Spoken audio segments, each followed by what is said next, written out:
as it is clear. We are in an era of rearmament to respond to the short-term urgency to act and to support Ukraine, but also to address the long-term need to take on more responsibility for our own European security. On Saturday, we also agreed a new £2.2 billion loan for Ukraine, backed not by the British taxpayer, but by the profits from frozen Russian assets.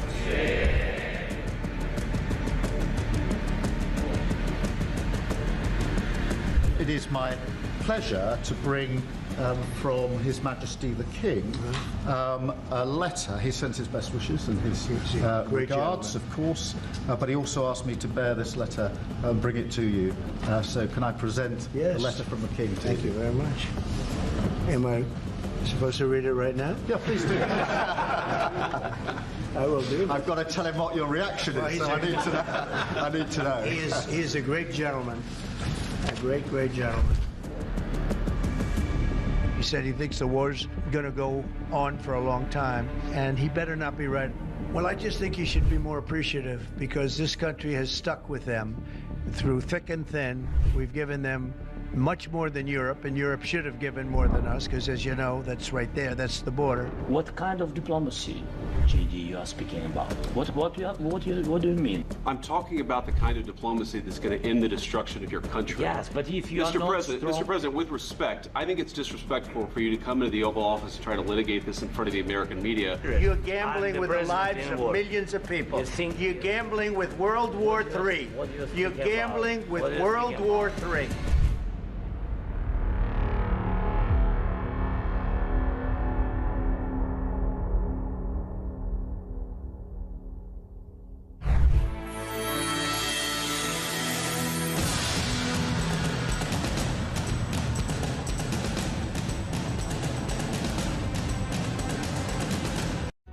Across the UK, on DAB+, on your smart speaker, on your smart TV, and on your side. This is Talk.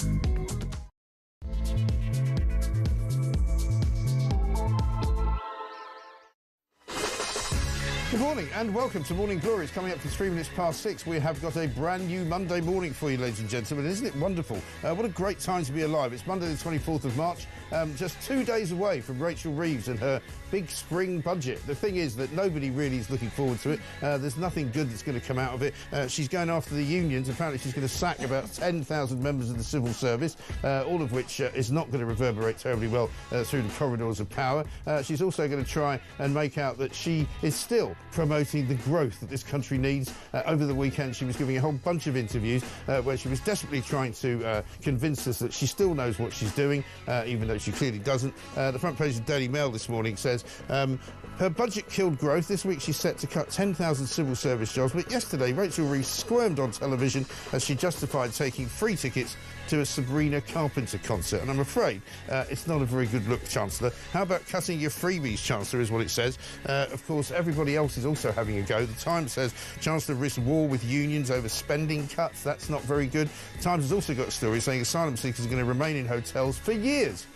So despite the fact that she's taking money away from the disabled, she's taking money away from pensioners, she's taking money away from farmers, she's giving it to migrants who want to come to this country and stay in four-star hotels, living it up, eating our food, drinking our drinks, smoking our cigarettes, all of which is paid for by you and me. Isn't it wonderful? What a great, great time to be in Britain. 0344 499 1000. Emma Trimble is here. Very good morning to you, Emma. Nice to see you so early in the morning. We're going to be talking about a great many other things as well. Heathrow, you might remember last Friday when we were here, was an absolute disaster zone. Well, it turns out, as we suspected on Friday, they didn't need to shut it down. Heathrow had enough power to stay open, it says on the front page of the Daily Telegraph. 2 working substations could have kept the airport going. Terminals 3 and Terminal 5 both had power, but instead they decided in their wisdom at Heathrow, health and safety and all that, just shut the airport down, affect 250,000 people, 1,300 flights, and to hell with everybody else. You know, just shut it down and then, you know, tell everybody that you're very proud. This is what the CEO of Heathrow said over the weekend. Very proud at how well they recovered from it, for heaven's sake. Other pieces of information that you may need to use over the course of the next 24 hours. Benefit claimants who are on Motability cars not only get the free car, you also get a free electric vehicle charger for your house, which is worth about £2,000, puts the price of your house worth £5,000. How are these people even on benefits? And you've got £10,000 of a grant that's been given by the Arts Council in Wales to decolonise Welsh cakes. That's a good one. Also, breaking up with your partner or breaking up with your long-term girlfriend or boyfriend or significant other can take over 4 years to recover from. Really, that's news to me. 5 minutes past 6. If you haven't remembered how to get in touch, here it is. Morning, Mike. Liam from Kent. Morning, Mike. From Setting. Morning, Mike. John from Norfolk. Morning, Mike. It's Chris in Northampton here, enjoying the show. Morning, Mike. Kim from near Bristol here. I can go to work feeling relatively happy this morning that we're all on the same page, that this government are absolutely rubbish. Well, what a good way to start the show. This government are absolutely rubbish. Hard to disagree with that. Emma, very good morning to you. They really are rubbish, aren't they? Yes. I mean it's an interesting look for a Labour government to be... I mean, obviously they have to, because they've sort of... their hands are tied behind their backs. They do have to make these spending cuts because spending's out of control. But it's incredible to think that, you know, there was a Telegraph report some time ago, so maybe it's even more now, saying that the Labour government has set up a Quango every single week since taking government. And in March, it was reported that they set up 20 since winning. So this is since they've also said they're going to get rid of Quangos. They've actually, bonfire started of the Quangos. It always happens, doesn't it? You say we're going to get rid of Quangos and red tape, and then suddenly there's more Quangos. Yeah, they're just piling up the bonfire, aren't they? It's like whack-a-mole, isn't it? You know, there's another one. Don't know how that one got there. But the fact that they're talking about doing things like... I mean, civil services are obviously going to have trouble on their hands with unions, public sector workers and so on. But the fact they're talking about cutting funding to education, which of course most people who voted Labour would say this is absolutely not what we voted for. The fact that they're talking about cutting education, the fact that, I mean, the front cover of the Daily Express today saying Reeves must take action to stop old age pensioner bill hike, talking about how pensioners are going to be dragged into paying tax. So, you know, on the one hand, they've absolutely bled us dry. They have. And are about to, especially when these new national insurance hikes come in April. They're going to bleed the British public dry, and there's going to be absolutely nothing left for them to tax. Of course, they're going to have to make certain cuts in government efficiency and so on. And there was an article, I think it was yesterday, saying that the Equality and Human Rights Commission had come out saying that the cuts to certain benefits were, you know, possibly in contradiction to the Equality Act, as if people have some kind of right to benefits. The whole system is so completely broken. It is. The fact that, as you pointed out there, that, you know, we're paying, what is it, £41,000 a year to keep one single illegal migrant. For billions, 1 year, the fact that it's like more than 50 million pounds that we're spending per day. We can't afford this as a country. It's the fact that they're taking away from children, from old age pensioners, from potentially from the disabled, from who they would regard as the vulnerable. Is this what socialism means? Well, Is this what Labour voters really want? They want money to be taken away from the most vulnerable in British society and given to a bunch of fighting age men who've just come over illegally, and the first act that they've done on British soil was to break the law. And meanwhile, Starmer's still banging around pretending to be Winston Churchill, talking about sending British troops to Ukraine, giving billions of pounds to Ukraine for them to continue to fight a war when we can't afford to look after our own pensioners. I mean, I just made a little list last night just because I thought I'd just try for my own purposes to remember what's happened over the last few days. Liz Kendall, working pensions, she's gone after the disabled to save £5 billion off benefits. Bridget Phillipson yesterday announced £600 million to train up what she called brickies, sparkies and chippies in order to try and get down with the kids' vernacular, right? And nobody believes that she can do it. I don't think a chippy is what she thinks it is. No, I don't think so. Rachel Reeves promises to cut 10,000 civil service jobs to save billions, but despite that, there's still no growth, which we got the figures for last year. Ed Miliband didn't know what happened at Heathrow Airport on Friday, and he was the only person from the government who was put out to talk about it. We've actually got Heidi Alexander on later on, which is a great surprise to us, because normally they don't give us any ministers at all. So we'll see what she has to say. But she didn't speak about it until the evening. Angela Rayner went to Ethiopia for no apparent reason, spending 20,000 quid. Jonathan Reynolds went to Washington for no apparent reason. David Lammy said Israel had broken international law, which it turned out they hadn't. And Keir Starmer was accused of telling 25 lies in 35 minutes at Prime Minister's questions. How much of this is vanity? Angela Rayner handing over her portrait to was it the deputy Japanese? To be fair, I think that was a mistaken picture because it was actually them giving the picture to her. Oh, I see. So I think also it was, weird. It's also pretty weird, yeah. I mean, you might say if you were her, well, maybe that's not the best look for me to be given a portrait of myself, you know. But, I mean, the Labour government have basically just given up on migration. They make all these announcements, but then it doesn't translate into practice. This is a story in the Times today, isn't it, where they basically say that, you know, hotels are going to be filled with migrants for years, according to the Treasury. A Treasury document setting out his plan said global instability makes it inevitable that illegal migrants will continue. No, it's nothing to do with global instability. It's everything to do with the fact that when they come here, they get allowed to stay. That's why they keep coming. If we can't deal with this as a country, then we can't do anything at all. Yeah. The idea that the taxpayer should continually and permanently subsidise anybody that wants to enter this country illegally, who washes up on a dinghy on a beach somewhere, that they should be put up at a hotel at great cost to the taxpayer, while the taxpayer is being bled dry in all sorts of different directions. So whether it's by being drained of everything that we earn through our taxes, whether it's through the damaging of British businesses by all of these, you know, various hikes, like the national insurance hike, or, you know, whether it's just by the cuts to public services that result from the fact that we have to find other ways to save the money in order to pay for the people who have come here illegally. Who are getting better treatment and better services than we're getting. If the government can't deal with that, we don't have a government. We don't have an effective political system if it is not possible to stop people coming in here and living off of the money that the people who are already here are being forced to hand over to the government. Exactly right. And we also know it's unjust. It is totally unjust, and it's unjust, it's unfair, and it's unsustainable. It's all of those things. And also, we've now learned that after they move on from those hotels, they move straight onto the benefit system, because I think we found about 1 million migrants who have now somehow become, you know, not British citizens, but they've got the right to stay here. But they're all on benefits, and we were always told, oh no, they've come here to work. Yeah, well, it turns out they haven't. Because they're coming here illegally, we have no ability to be selective. Right. So, you know, if they're coming here as an economic migrant and somehow they manage to stay, if they're an unskilled worker, there are those statistics showing how unskilled workers actually, by the time they reach pension age, were a net drain on the economy into the hundreds of thousands of pounds, because they're using public services and they're not more than most people would be, and they're also not contributing to the economy. Right. So this whole lie that we've been sold for so many years, that, you know, migration is good for the economy, etc., whether it's illegal migrants who are coming here who are economic migrants end up not being able to legitimately claim asylum, but we can't deport them anyway.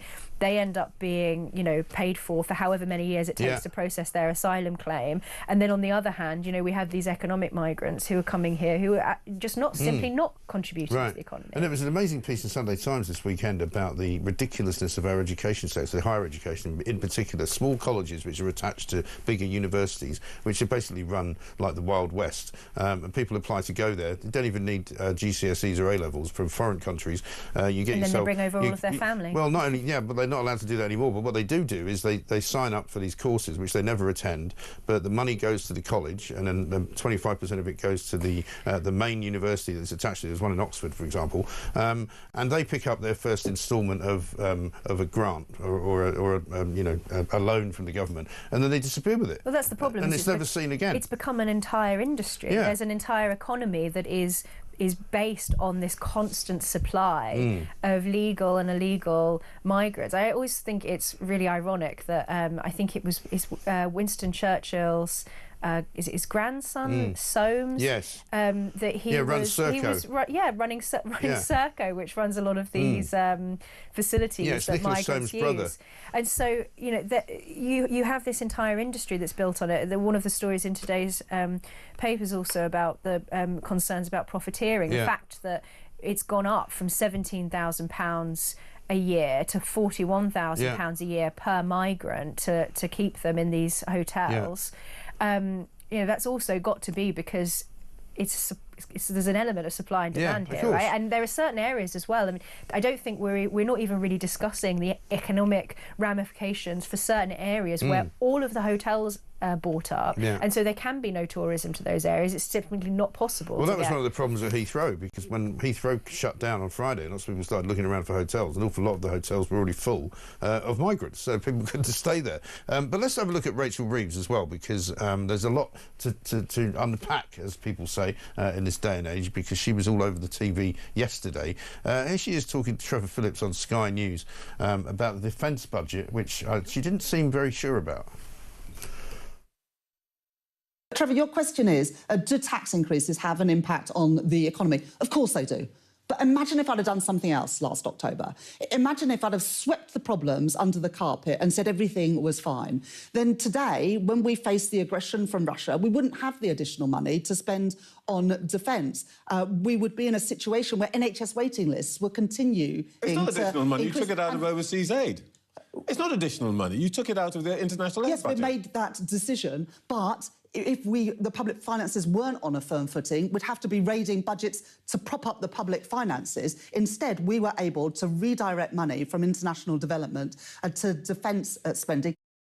I mean, just rubbish, isn't it? Just hopeless. She doesn't really know what she's doing, clearly. She tries to give a reason for something that happened in the way that it did. Let me take you back to when the halcyon days of when Keir Starmer was first the Prime Minister of this country, an early part of his tenure after he got in. Let's have a look at what he said about Rachel Reeves. It will also be the first budget delivered by a woman ever.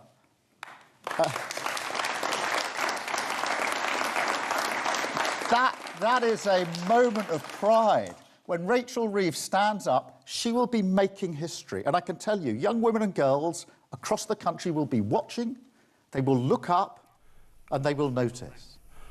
And at this point, I always say, and they'll say, holy, how did that happen? Who gave her a job? I mean, absolutely unbelievable. He's so pleased with himself, though. That's a cringy way that he put his hand on Donald Trump's shoulder and goes, you know, women and girls, and they'll be looking up. And you just think, no, they won't, because she's made a complete Horlicks of it all. Hasn't she? Well, I mean, not that I identify with Rachel Reeves in any way, just because she's also a female. Happens to be a woman, yeah. But if it is the case that women's victories should be identified with Rachel Reeves' success, then on behalf of all women, I'm slightly concerned. I think she may have set the cause back of having a woman chancellor for a while. She doesn't exactly inspire confidence, does she? No. That clip that you played of her talking to Trevor Phillips, I mean, we're just being taken for a ride. Yeah. I don't know if it's just that she, you know, not just her, but, you know, her fellow cabinet members don't know what they're doing, or if they think that the British public are stupid. It's hard to tell. Right. It could be a bit of both.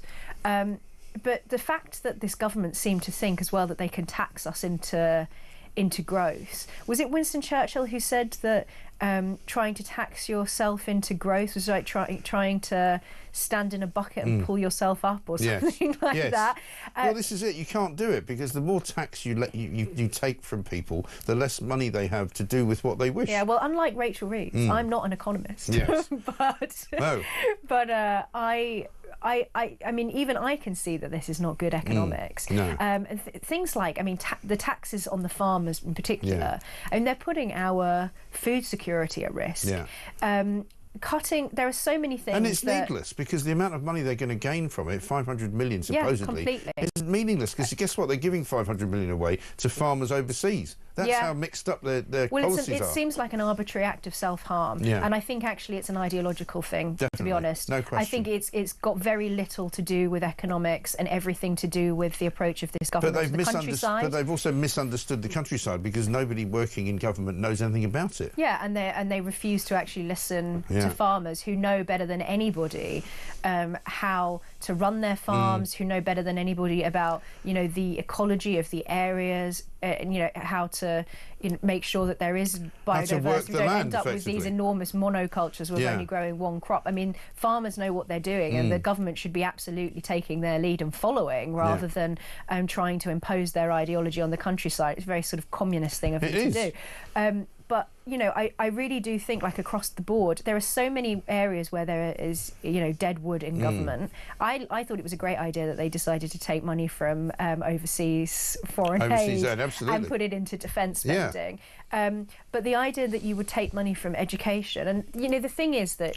also, I thought they were taxing private schools and putting VAT on private schools in order to fund education. So everybody then has to go into the private sector. But that's all backfired. But also now they're taking money out of it anyway. So what do they do it for? Well, they make everybody go into the public sector, and then they drive down the quality even further of public school education.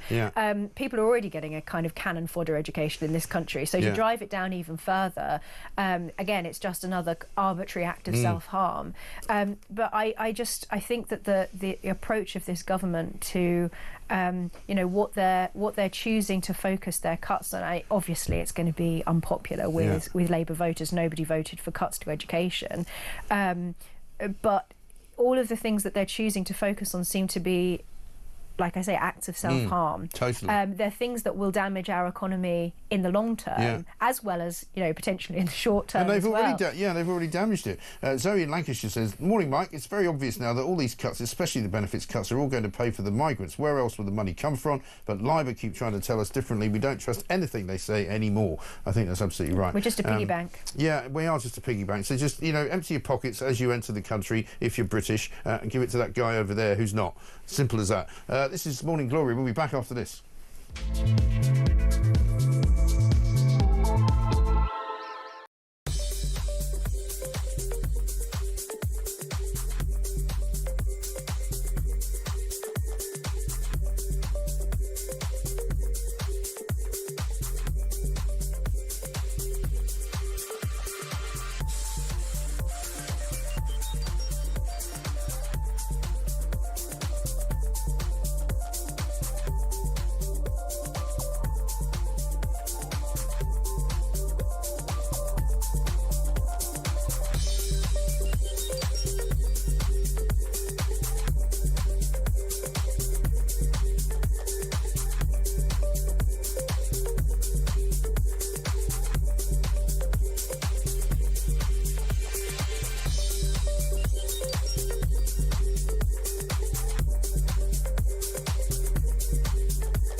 Rachel Reeves said when she became Chancellor was that she would create growth. Now we've seen what their economic policy has done. They got into office, they talked down the economy, they taxed businesses to the tune of 25 billion a year on national insurance. They went and borrowed and spent like it was the 1970s, which is an inflationary pressure. That's led to inflation being higher than it would otherwise have been, interest rates higher as a consequence, and of course a higher cost of servicing our national debt, which they have added to very considerably.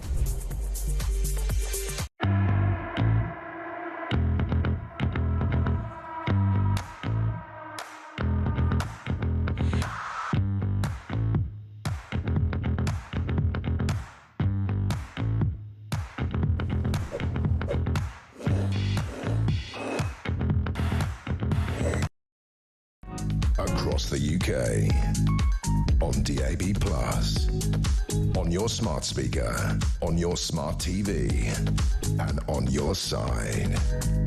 This is Talk. Welcome back to Morning Glory, 6:24. I am Mike Graham and Emma Trimble is here with me. We're looking through the papers. We're looking at what's coming up this week. Huge week, of course, for Rachel Reeves. On Wednesday, she's going to go up and make her statement, budget statement, which they said, of course, that she wasn't going to do. But as we know, everything they say they're not going to do, they end up doing. And everything they say they are going to do, they end up not doing. And that is the new Labour way. Let's have a look at what she said to Laura Kuenssberg as well yesterday on economic stability. Check this out. There are always going to be costs for every choice that you make, but there are also costs for irresponsibility. I did the responsible thing in the budget. It required difficult choices, but now, in the changing and uncertain world we're in, we have economic stability.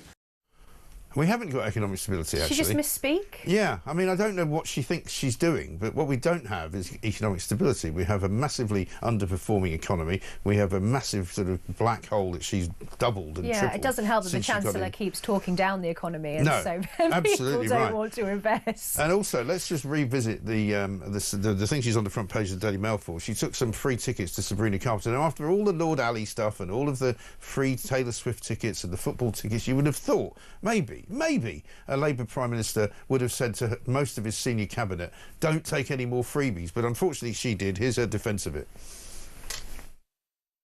I went with a member of my family to see a concert a couple of weeks ago. I do now have security, which means it's not as easy as it would have been in the past to just sit in a concert, although that would probably be a lot easier for everyone concerned. So, look, I took those tickets to go with a member of my family. I thought that was the right thing to do from a security perspective. Did you pay for them? Because you could pay for them. Well, these weren't tickets that you could pay for.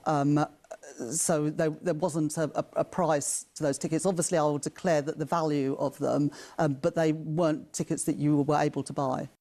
See, these are not tickets you're able to buy. In other words, they're freebies. I think that's what she means. They were given to me for free by an organisation that has a box. Why don't you just tell the truth and go, look, I was offered these tickets, they were in a box, I offered to pay for them, they said, don't worry, it's already paid for. And just tell the truth instead of saying these were tickets that you can't buy. Huh? What on earth was she babbling about? Comedy writers must be looking at this and thinking, we're going to be put out of a job by reality. Well, listen, I mean, this show has just become a comedy show now because they're a comedy government. And they're comedy ministers, comedy chancellors. They're just ridiculous. And all of them. They talk like sort of automatons. Yeah. That it's not. That there's not real human being in there. No. And you would. She's worse than Starmer. I mean, you said it yourself. You'd think that at least senior Labour figures would maybe not have the common sense, but would at least have good enough judgment to recognise that, you know, whether or not they want to take these freebies, it is going to end up in the paper if they do. Maybe they just think that people's memories are so short that they'll just forget, but people don't. Yeah. I think they live in this world which is completely sort of, you know, disjointed from reality, where they're surrounded by these SPADs, these special advisors, who say to them, well, you know, there's no reason why you can't take a ticket to go and see something. And she went to actually say, I took a member of my family and I thought that was the right thing to do. Well, you know, socialists love freebies. Oh, yeah, of course. They love free stuff. Yeah. And so it's not surprising to see senior figures in the Labour Party wanting to sort of take their position for all it's worth while they're in government. Yes. But to take, not particularly as Chancellor, and she's earning an awful lot of money. Yeah. There's no reason why she should be taking freebies to be in a box for security reasons. No. There is no way Just on don't earth go. that the Chancellor of the Exchequer couldn't get a box with proper security at any concert anywhere in the country if she wanted of to. Course. It's ridiculous to think that she's reliant on some freebies that the whatever particular star. I think it was a bank or something that had a box. She shouldn't be being entertained by these people because, you know, to me that's cash for access. That is giving what is considered to be a gift to somebody in government who may be influenced down the road because you gave them a gift. Well, if this was the Conservative Party, the Labour Party would be calling them out for sleaze. Of course. People look at this kind of thing and they see corruption. People can't get tickets to see Sabrina Carpenter if they're too expensive. Whether it's true or not, whether it's true that this is sort of freebies for access. What people see when you have repeated stories like this is people think that it smacks of corruption. It looks a bit dirty. It does. It smells a bit, doesn't it? And so all the while, you know, particularly someone like Rachel Reeves, who is really the face of all of these various cuts to your various public services, which I don't have a problem with cutting public services. Well, it's a bit Marie Antoinette-like, isn't it? Sort of, you lot over there, just, we're going to take those benefits from you. You're going to pay more tax. I'm off to a concert. It's the right thing to do. Yeah, well, at least Marie Antoinette said let them eat cake. Yeah. Well, she didn't actually, but... No, let them eat Welsh cake. We'll come back to that. We'll come you back to that. anticipated my joke there, Mike. Damn you. Sorry. Now, let's have a look at what she's preparing, though, because obviously this is a big week for her. This is what she explained to Laura Kuenssberg about what she was doing in preparation for the budget statement. You on Wednesday. How do you get ready for a big event like that, Rachel? Well, I've spent most of this weekend in the office, lots and lots of cups of tea. Someone in the team brought in homemade biscuits yesterday, so that was definitely a boost in the afternoon. Homemade biscuits. I can't bear her. It's unbelievable, isn't it? But I'm sorry to keep playing these clips, but you can't understand quite how awkward she is. The thing that I dislike most about so many of these prominent Labour politicians is that they seem to be enjoying their fame a little too much. Exactly. There's a kind of... There's an entitlement to it, isn't there? It's not quite narcissistic, but there's a kind of vanity about the way that they speak about themselves. Angela Rayner does this a lot. Yes. Rachel Reeves and Keir Starmer, they have this kind of awkwardness that makes that vanity even more comical. Right. But they all seem to be so into themselves. Oh, yeah. And for people who very seriously. For people who are supposed to be public servants, I think that lack of humility There's is no not a good humility, luck. you're absolutely right. Because it's like Meghan Markle. Yeah. There's a kind of faux humility there where you can tell that they're very vain and into themselves and into their new public public position. Yes. The fact that they're now known by everybody in the country. But at the same time, she does the whole, somebody baked biscuits and brought them into the office, and aren't I normal? Yes, I know. But don't look normal at those Sabrina Carpenter tickets. But let's check I'm this normal. out. Well, how about this one? See, I promise you this is the final one I'm going to play. This is Rachel Reeves saying that sometimes she doesn't like the criticism that she gets. One of the things I think that I find hard, even with the thicker skin I guess I must have developed over these last 14 or so years, is some of the personal criticism, because that's not the sort of politics that I do. And sometimes I find that hard, but in terms of scrutiny of policy, I think it's absolutely right that people scrutinise everything that I do. Yes, I think she's probably... I mean, if we could be bothered to find criticisms that she had made personally of various members of the last Tory government, I'm sure that wouldn't take very long. So to say that, it's not something I do is absolutely utterly two-faced and hypocritical and completely wrong. Yeah, it makes you wish they'd bring back Spitting Image, because the thing would just write itself. I know. And she's got something about her and Keir Starmer, their voices. She's the sort of female equivalent of his voice. It would just lend itself perfectly to It would be brilliant, wouldn't it? But it's hard to take them seriously when they talk about things like the abuse that they get or whatever, when they were so shy when it came to calling out harassment from sort of like the pro-Palestine lobby during the elections and so on. I think, was it Jess Phillips's constituency, they actually had a masked man enter into one of their hustings or something to that effect. So they talk about it when it's a preening activity to talk about, I get so much abuse online or whatever, but actually there's no real willingness for them to focus on the genuine threat to democracy of certain people who would like to harass MPs into taking their position. Exactly right. And I mean, we can find, as I say, I'm sure we can find plenty of clips, and we'll probably find them over the course of time.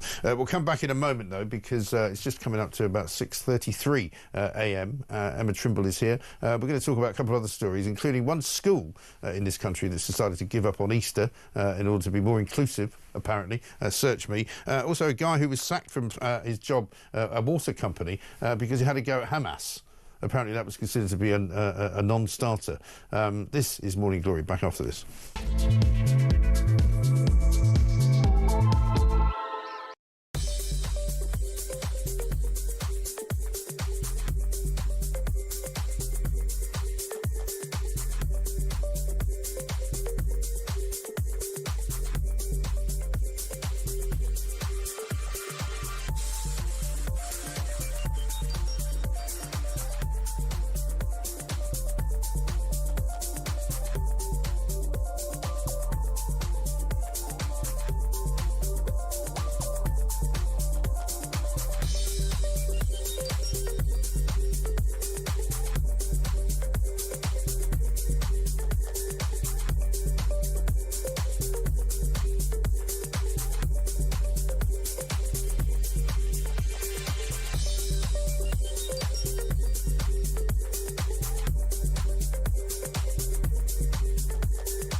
the UK.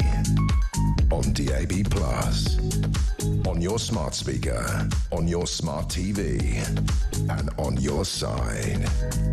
This is Talk.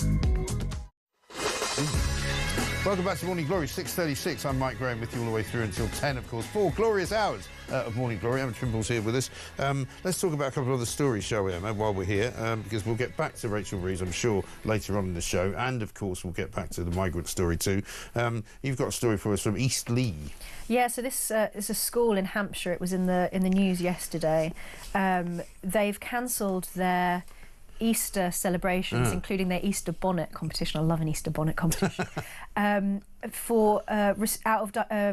is a quote, in order to respect diverse religious beliefs. Oh my Let's God. cancel Christianity in order to respect diverse... Because what diverse beliefs means is not the diversity of beliefs as they exist in Britain. It means every other belief except for the normative, traditional... culture or religion of this country. Right. So diverse religious beliefs is just the erasure of Christianity. Isn't it also a bit of a ridiculous assumption that, for example, Christianity only exists in Britain? Because it doesn't. Christianity is a worldwide religion. It's a huge, massive worldwide religion. Yeah, and also the most persecuted religion in the world. The idea that we would have a British primary school in the name of diversity getting rid of the celebrations that are traditional to the calendar of this country. Yeah. I mean, what is wrong with us as a society that we have this attitude of cultural erasure towards ourselves? Yeah. There is absolutely no reason why every single school around the country could be, normatively Christian and still tolerate and be respectful to the cultures and religious practices of every other diverse group in society. The idea that in order to be respectful, we have to erase ourselves. At the same time as always being told that we have no culture. Yes. So we're always being told we have no culture. The only way in which we can have the kind of depth of the depth of our society is dependent on having all of these other people bring their culture here. Yes. We won't acknowledge the fact that we have a culture and at the same time are constantly demoting it in preference of whatever the minority, particularly in a place like Hampshire. I imagine that this is probably a place where the Christian population is above the national average. You would think. It's probably not the most diverse area. No. So they are just taking a kind of ideologically principled stance that... And it's something that we see across the board, that diversity means getting rid of the traditions and cultures of this country. Let's not forget, diversity is our strength. They are, however, having a refugee week, which again begs the question, do they assume that every refugee that comes to this country is not Christian? Why wouldn't they be Christian? There's plenty of Christians coming here from other countries. It's the new calendar of the new secular religion. Yeah. There seems to be, it's not just within schools, but across the board. Everybody's heard so many stories about it over the last 5 years. This attitude that there is something fundamentally regressive or oppressive about anything that is culturally English, Welsh, maybe not Scottish. The Scottish somehow managed to get away with it. But everything that is traditional and in a sense native to this country is viewed as being oppressive and like it's some kind of horrible imposition on those who come here, rather than recognising the reason why we are actually such a tolerant, open society is because we're a Christian country. Because if you look at countries where the majority religion is not Christian, places like Pakistan, for example, there is absolutely, no way that people would be tolerated in trying to get away with this kind of... I mean, there's constantly all sorts of fighting. It's because we're a Christian country that we're as tolerant as we are. And if we continue to erase the foundations of the society that created modern Britain, then we are going to pay for it in the long term, because we will cease to be a tolerant society if we're constantly having... But it's being driven by these kind of wet liberals, isn't it, who are kind of, who've got no real skin in the game, if you like. They're just virtue signalling, going, well, look at me, I've managed to get rid of Easter. I mean, presumably soon they'll be renaming Good Friday and Easter Sunday, and they won't want to call it that anymore. They'll call it something else, like the Happy Holidays nonsense that you get at Christmas. I wonder whether, some of it seems like it's, Rob Henderson's idea of luxury beliefs. that they think they have the luxury of being able to play around with these things. They don't look at the broader context. They don't think about the ramifications for the country at large. They don't see themselves as acting in a way that is historically significant. Instead, they just think that for their own vanity or for their own feeling of virtue, they can go home at night, snuggle into their blankets and think, I'm a good person because I've done this thing. They don't think about the implications of that. They don't think in the broader sense, what would happen if every single school around the country did the same thing. And I think some of it is an excess of not virtue, but of virtuous feelings. Yes, absolutely. It's about them. It's not about... Which is why so often these things happen in areas where it's actually not that diverse. Because they want to sort of have a piece of the action because they feel like they're missing out. Go and get a job in an inner city school and see how you like that, because I bet you it's a little bit more difficult than working in Eastleigh for a start. Aline, let's do a migrant of the day, which we do here. The legal migrant of the day story is this one. This guy from Iraq has managed to avoid deportation after claiming that a people smuggler threw away his ID and his phone. He's claimed that an agent who facilitated his passage to the UK had not only got rid of his ID documents but also made him dispose of his phone, which contained his family's numbers, and he now can't ring his family to find out what his replacement ID would be. I mean, literally just make up a story and somebody will go, tick. Yeah. That's fine, you can stay. Would you like a free house? How about a car? Some driving lessons? What can you do except laugh? I mean, it's pathetic, I was isn't saying to you off air that I'm collecting these examples. Yeah. I've got a long, ever-expanding list. It's a full-time job to keep the list updated. It really is. But some of them are so absurd. I mean, everybody knows about the chicken nugget story. The guy who got to stay because his child didn't like foreign chicken nuggets. Didn't know that there was anything particularly special about ours. It's just reconstituted chicken mechanically recovered chicken. But I mean, there was the case of the paedophile who was allowed to stay despite the fact for his right to a family life, despite the fact that he has 2 toddlers. He can't live with them because he's a paedophile. My favourite one actually was the psychopathic Nigerian who can't be sent back to Nigeria because he's apparently possessed by the devil. Yeah. I mean, you do have to laugh. Or they would think that he was possessed by the devil if he went back to his home country. So he claims that his life would be in danger. Of course. My view is that it's not our business anymore. If you've committed a crime in this country, does it really? There was one yesterday. I think it was an Iraqi yesterday who was convicted of rape but can't be sent back to Iraq because he might suffer the consequences of being a rapist in his own country. And you're like, well, that's really his problem. It's not our problem, is it? Yeah. He's the one that did the raping, for heaven's sake. Some of them are just absurd, though. I mean, like the case of the guy who the Jamaican guy was allowed to stay because he promised to stop dealing drugs and said he just smoked them instead. Unbelievable. Coming up, we'll bring an even more strange tale from the world of work. Severn Trent Water suspended a guy by the name of Damon Joshua because he basically called Hamas a disgusting terrorists. Apparently that's against the rules at Severn Trent Water. Apparently you're supposed to be even-handed if you're posting anything on one of their websites. But we'll come back to that. Emma Trimble's here. Also, Heidi Alexander, the Secretary of State for Transport, is going to be joining us in the next bit as well. We'll be back after this.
I think the world owes Mr. Trump a debt of gratitude. He's doing his best to stop a horrific war. Yeah. And everybody piling down on him. I mean, why are they doing that? But it is going to be really difficult with Putin, because what Putin already is proving. You push Zelensky around, you're getting Zelensky to do everything you want. You've got Ukraine in the palm of your hand. Yeah. If you think I'm Zelensky and Russia is like Ukraine, you've got another thing coming. Yeah. Putin will be going all out to prove that he's a much tougher proposition.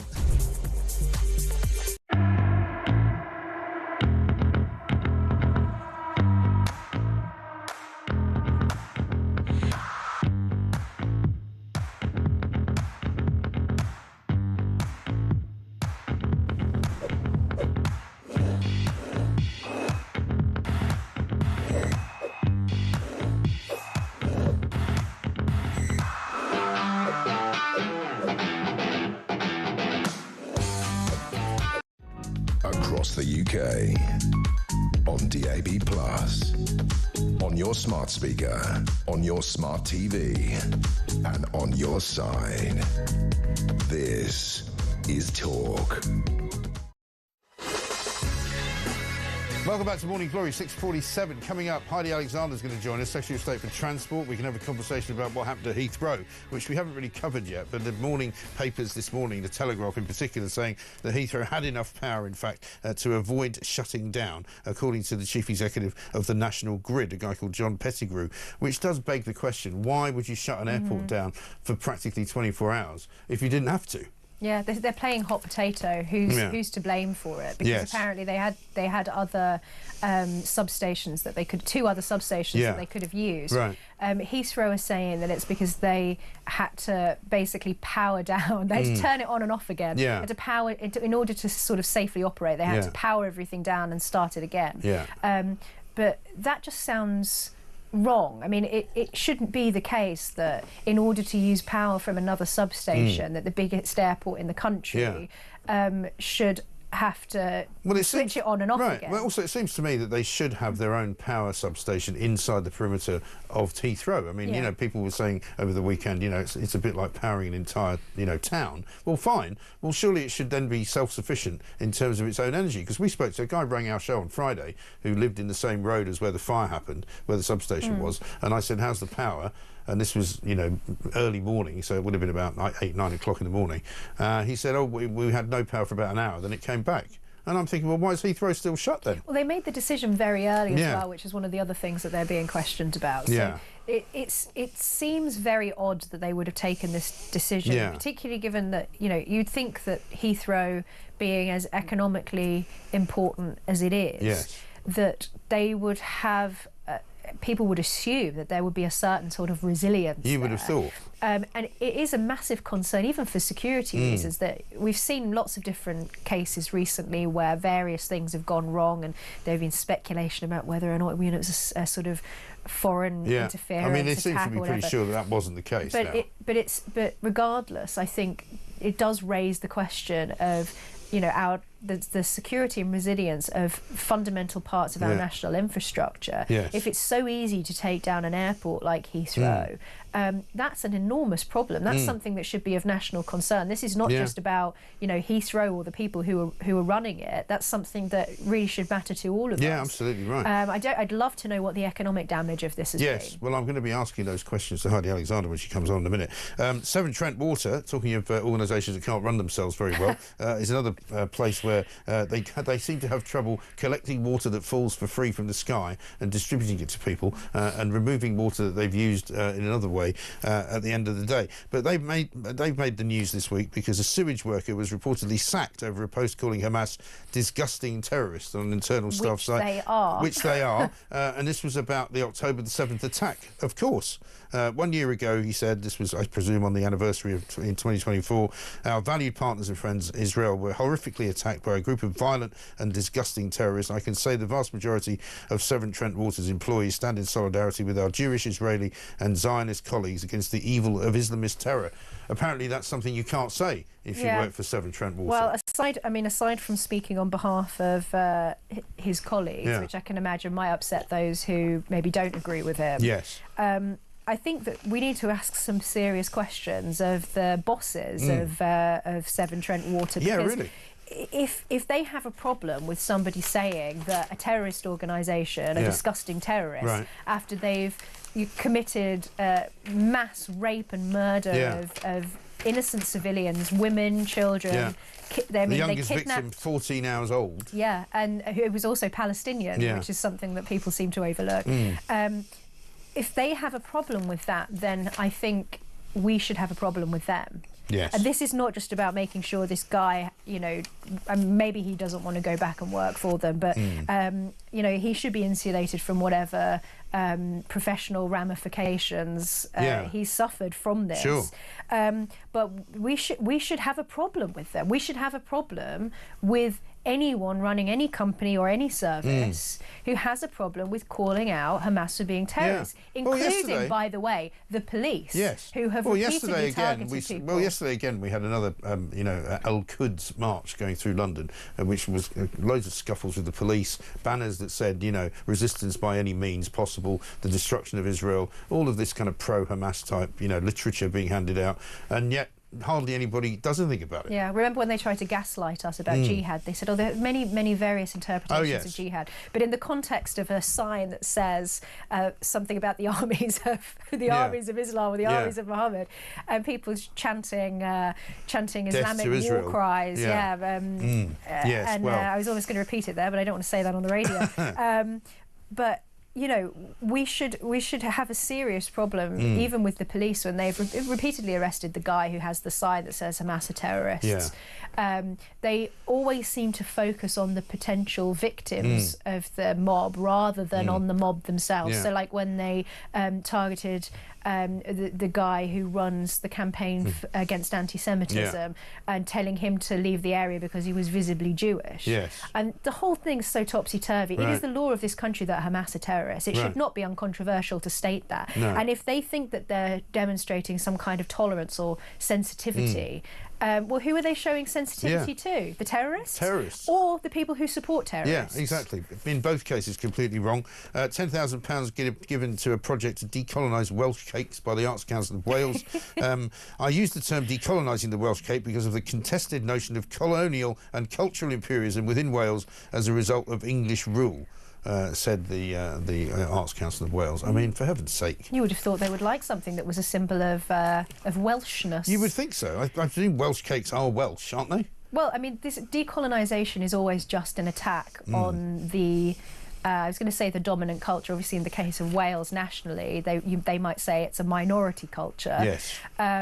But they always go for the symbols that people feel attached to. Those things that things like the countryside for the English. Yes. They were always talking about decolonising the countryside or the English garden. It's racist, the countryside, Shakespeare, isn't it? decolonising Shakespeare, which is another story that's been in the news recently. They always go for the cultural symbols, and I think it's because the intention is to wound. The intention is to put that culture in its place. And it's also a grift, them. let's not forget, because whoever was doing this research gets £10,000 of our money, which is fine. Let's finish up with breaking up is hard to do, it says in the Daily Mail. Apparently getting over an old flame might take a lot longer than you think. It says that it's on average just over 4 years and 9 weeks to move on from being lovers to simply old acquaintances. I mean, do you find that that's true? No, I'm still friends with some of my exes and on good terms, and it certainly didn't take 4 years. I mean, what kind of immature person do you have to be, unless something's gone really very badly wrong? In which case, 4 years isn't long enough, you know. I mean, there are some people that, you know, you just might never want to speak to again, but the idea that you would take you 4 years to get to a position, like either you can be friends with them again or not, right? Why would it take you 4 years to get into that position? Yeah, I know, it does seem a bit strange, but these are always interesting. Scientists told the Social Psychology and Personality Science Journal. That sounds like a barrel. How long does it take you, Mike? 4 hours?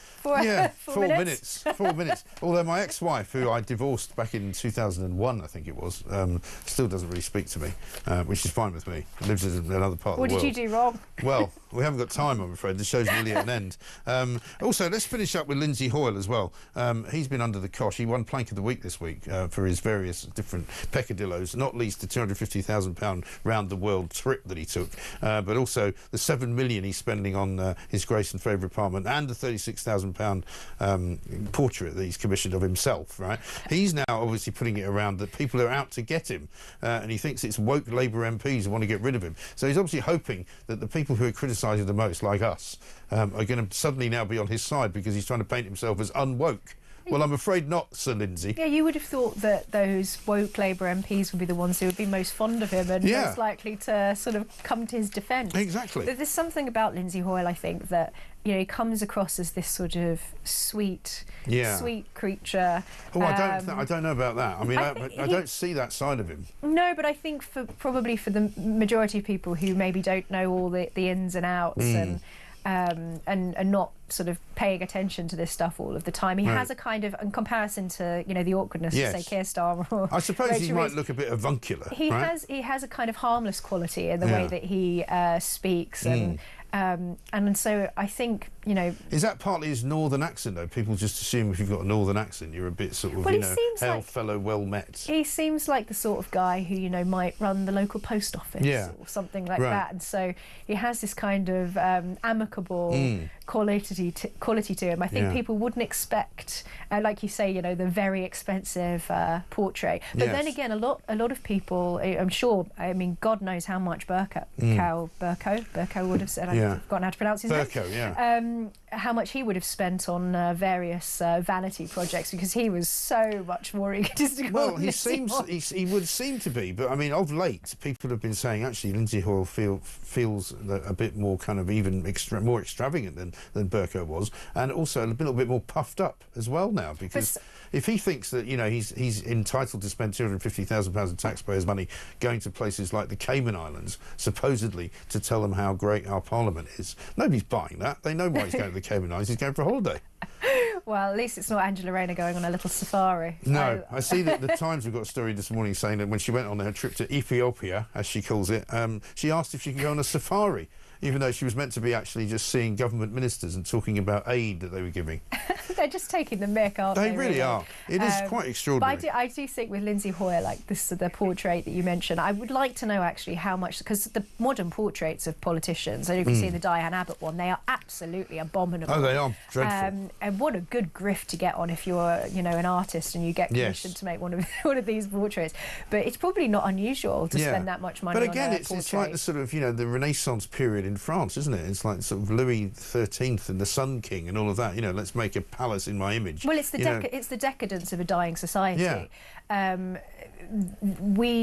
While the people suffer, while the downtrodden sort of working people, as Keir Starmer likes to call them, have less and less, you know, let's all build ourselves up and have more and more. Free concert tickets, you know, portraits, holidays, trips abroad. I think we were a little bit ahead of the game when everybody was calling Carrie Johnson Curry Antoinette. Yes. Actually, this government has much more of that feel about it. Oh, it does. It's an awful lot worse. Meanwhile... because they're sort of robbing from the poor and giving to the rich. And again, giving to themselves. Their own socialist way. Giving to themselves. Pub prices are going up. Apparently, they're going to go up even more in April because of national insurance. But the average price of a pint has gone above £5 for the first time ever. People who live in London will think that's actually a bit of a bargain, because you can't really find a pint for less than about £7 in this city now. Can 2 you? pints, 14 quid. Yeah. And can we have no joy anymore? Oh. And the pubs, and the thing is as well, I mean, pubs are already suffering horribly since COVID, and the government's looking to bring in this new employment bill, which would effectively bring in what Lord Toby Young from the Free Speech Union is calling banter bouncers. Oh, yes. Because pubs would have to step in to protect their staff from the harassment of third parties. Or from hearing horrible things. Even if they overhear a conversation they disagree with, that might constitute harassment. Isn't it? So pubs are getting it from all sides at the moment. Right. Publicans, very much like farmers, I think that they must be seriously suffering. And if pints keep going up and up and up in price. I mean, I know it's different in central London to, you know, out in the sticks. Yeah. But pubs are such an important part of English culture and our communities around the country, villages, towns. So many of them are boarded up and closing down, and it's not good for the country. I mean, really it's not just about the price of a pint. No, it's something about the community that isn't really working properly. I mean, I was watching again on Laura Kunsberg yesterday, Sacha Lord, who's the nighttime economies guy from Manchester. He was talking about how he'd won 2 lawsuits against what's his face, Matt Hancock, when he was Secretary of State for Health, because of the ridiculous Scotch egg rule, you know, which meant that if you went into a pub, you could only have a drink if you had something to eat. And was it a substantial Scotch egg? Meal. Substantial meal. And also the other one where they wanted to bring in curfews so that, you know, all people in all nightclubs, stroke pubs and everything else would have to leave at 10 p.m. and then they would all get completely and utterly, you know, mixed up with each other, and it was a mess. Well, we've got Heidi Alexander on the line, Transport Secretary of State for Transport, I should say. Heidi, very good morning to you. Good morning. Thanks for having me. Thanks very much for joining us. We haven't got a great deal of time, so I'm going to just start with Heathrow, if I may. Front page of the Telegraph today, Heathrow had enough power to stay open. It seems as though they made a decision to close the airport down. It wasn't because they didn't have any electricity, because they had electricity in Terminals 3 and 5. Are you happy with that situation? Did you, for example, get a phone call from anybody at the airport to say this is what we're planning to do? So, look, this fire that happened late on Thursday night, early Friday morning was unprecedented, and in terms of its scale and its magnitude. I actually spoke to the Chief Executive of Heathrow on Friday morning myself, and he explained to me that there was a particular problem with powers in Terminals 2 and 4. The decision to cease operations at the airport for most of the day on Friday was obviously a decision taken by Heathrow Airport. It's a private company, and it was the decision of their leadership team based upon the information that they had available to them at the time. My understanding is whilst their backup power systems operated and protected some of the critical key systems within the airport, they did have to reconfigure some of the electricity supply. All the systems were turned off. They then had to start them again in a safe way and test them to make sure that they were safe. You know, look, I would actually like to thank the 70 firefighters who put the blaze out on Thursday night, because it was an enormous fire, and a lot of people from National Grid and Heathrow did work hard to get flights landing at the airport within about 18 hours of the fire starting. There are 2 reviews that are taking place now. One is an internal review commissioned by Heathrow Airport themselves, and the other is a government-commissioned review. We have asked the National Energy Systems operator to conduct a review of the incident and any wider lessons that might need to be learnt about energy resilience on our critical national infrastructure. And I will be looking very closely at those 2 reviews when they are available. Yeah, because wouldn't you think that, given your government's policy of building a 3rd runway, the substation that powers Heathrow should really be inside the perimeter of Heathrow, shouldn't it? Well, I'm not an electrical engineer, and I wouldn't start commenting on exactly what the power supply arrangements for a massive piece of national infrastructure should be. With respect to the expansion of Heathrow, we have invited proposals from Heathrow for a 3rd runway. They are due to come back to us in the summer with those, and then we will be conducting a review of the airport's national policy statement, making sure that any proposals to extend the airport are in line with all legal requirements. And, you know, clearly the resilience of national infrastructure is something that is very important to us as a government. And do you think that basically you'll find out, or do you know yet, what the financial cost was of the shutdown? I don't have figures on what the financial cost of the shutdown would have been. Clearly, on a normal day, over 1,000 flights will land and take off at Heathrow. I think on Saturday there were 1,360 flights that were due to either land or take off there. Sorry, on Friday, I mean, of which about 1,200 had to be cancelled and the others were diverted. The flights either went back to their airport of origin, or the flights were diverted elsewhere. That's likely to have impacted over about 200,000 passengers on those flights. So I am very conscious that it would have created quite a lot of disruption and distress for a very large number of people. Yes, and a lot of cargo would have been missing from inaction as well. Can I ask you about potholes, because you're today unveiling a package of £4.8 billion for critical road schemes. How is that being distributed? So the £4.8 billion is the money that will go to national highways to be spent this year on the strategic road network. That's the money for motorways and major A roads. That's to make sure that we can maintain and operate the busiest roads that a third of cars use and 2/3 of freight use. It will also be spent on things like big enhancement schemes at different junctions. The other measures that we are announcing today relate to money that we announced just before Christmas, which was a record £1.6 billion investment in highways maintenance and road repairs for local authorities. And the Prime Minister and I are today setting out measures to tackle this plague, really, of potholes on Britain's roads. We're requiring local councils to report to us on exactly how they are using the money before they can unlock the final payment that is due to them, because we're very conscious that every penny of taxpayers' money needs to be well spent. We need to get value for money. Some of the time that might mean actually proactive road resurfacing as opposed to just filling potholes. But it's important that we know that the money is being spent wisely. And so that's why we're setting out today the action that local councils would need to take in order to unlock the full amount of additional funding that we announced just before Christmas. OK. Just one final one. Rachel Reeves, your colleague, the Chancellor of the Exchequer, under fire today for taking some free tickets to Sabrina Carpenter's concert. Have you been in receipt of any free tickets recently? No, I haven't. Do you think she should have taken them?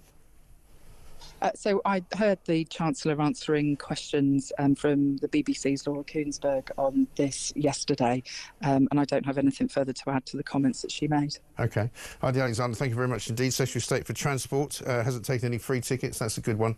I'm pleased to hear that. So we've got to run, I think. Emma Webb, thank you very much indeed. Quick comment from you? She didn't seem to have very much information, did she? Not really.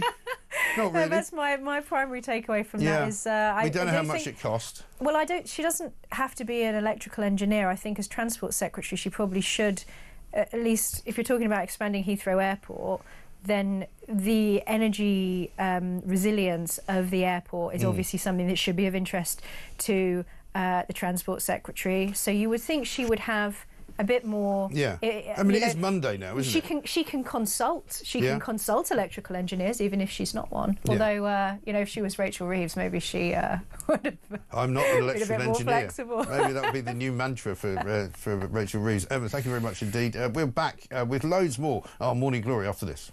Ignay Morning Jack and reduce the cost of the state and improve the outcomes that people get from public services. That's a big agenda, public service reform, that we are very much up for, and that does include, to your question on quangos and arm's length bodies and all of these types of things. OK, NHS England, obviously massive quango, absolutely take that point, but you've set up 27 and you've closed 3. I mean, there's a lot more to do, is there not? So if we can make a huge amount of saving from closing NHS England, and that means you can pay for 2 or 3 smaller bodies that are important for delivering on our priorities and still make a savings, then that's totally fine with me.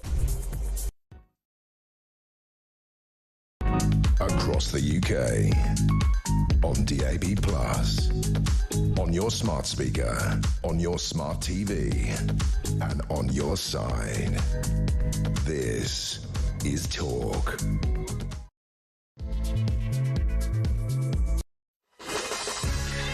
Welcome back to Morning Glory. I'm Mike Graham, 9 minutes past 7, and here we are, 4 glorious hours, already one of them underway, or underway, should we say, under our belt. This, of course, is Monday, the 24th of March. We are literally a couple of days away from Rachel Reeves' spring budget. She's going to get up in Parliament on Wednesday, and she's going to talk about firing thousands and thousands and thousands of civil servants.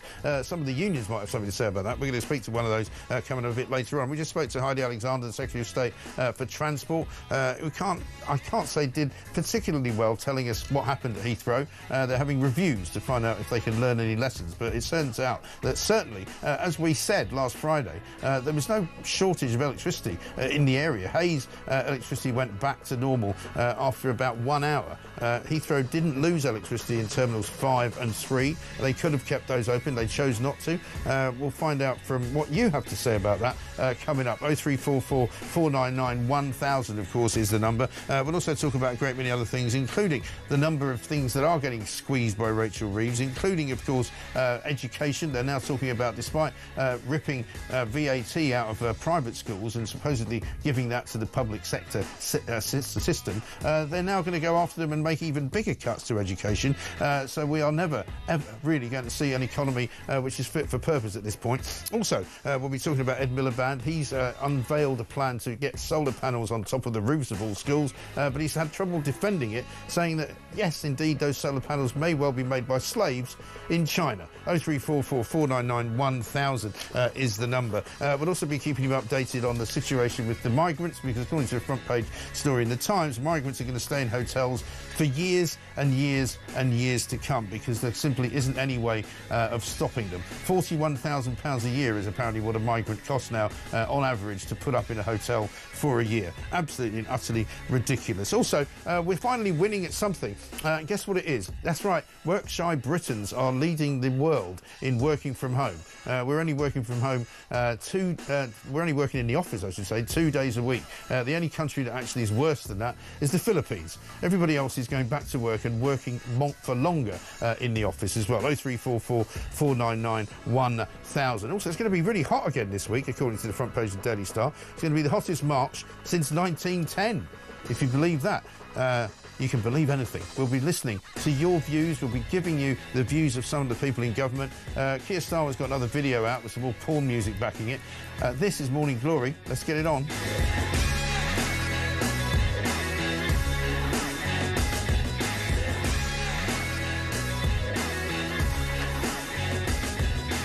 Welcome back to Morning Glory. This, of course, is the one place to be for where the nation comes to talk. It's the home of common sense. It is the one place where you get the truth, the whole truth, and nothing but the truth.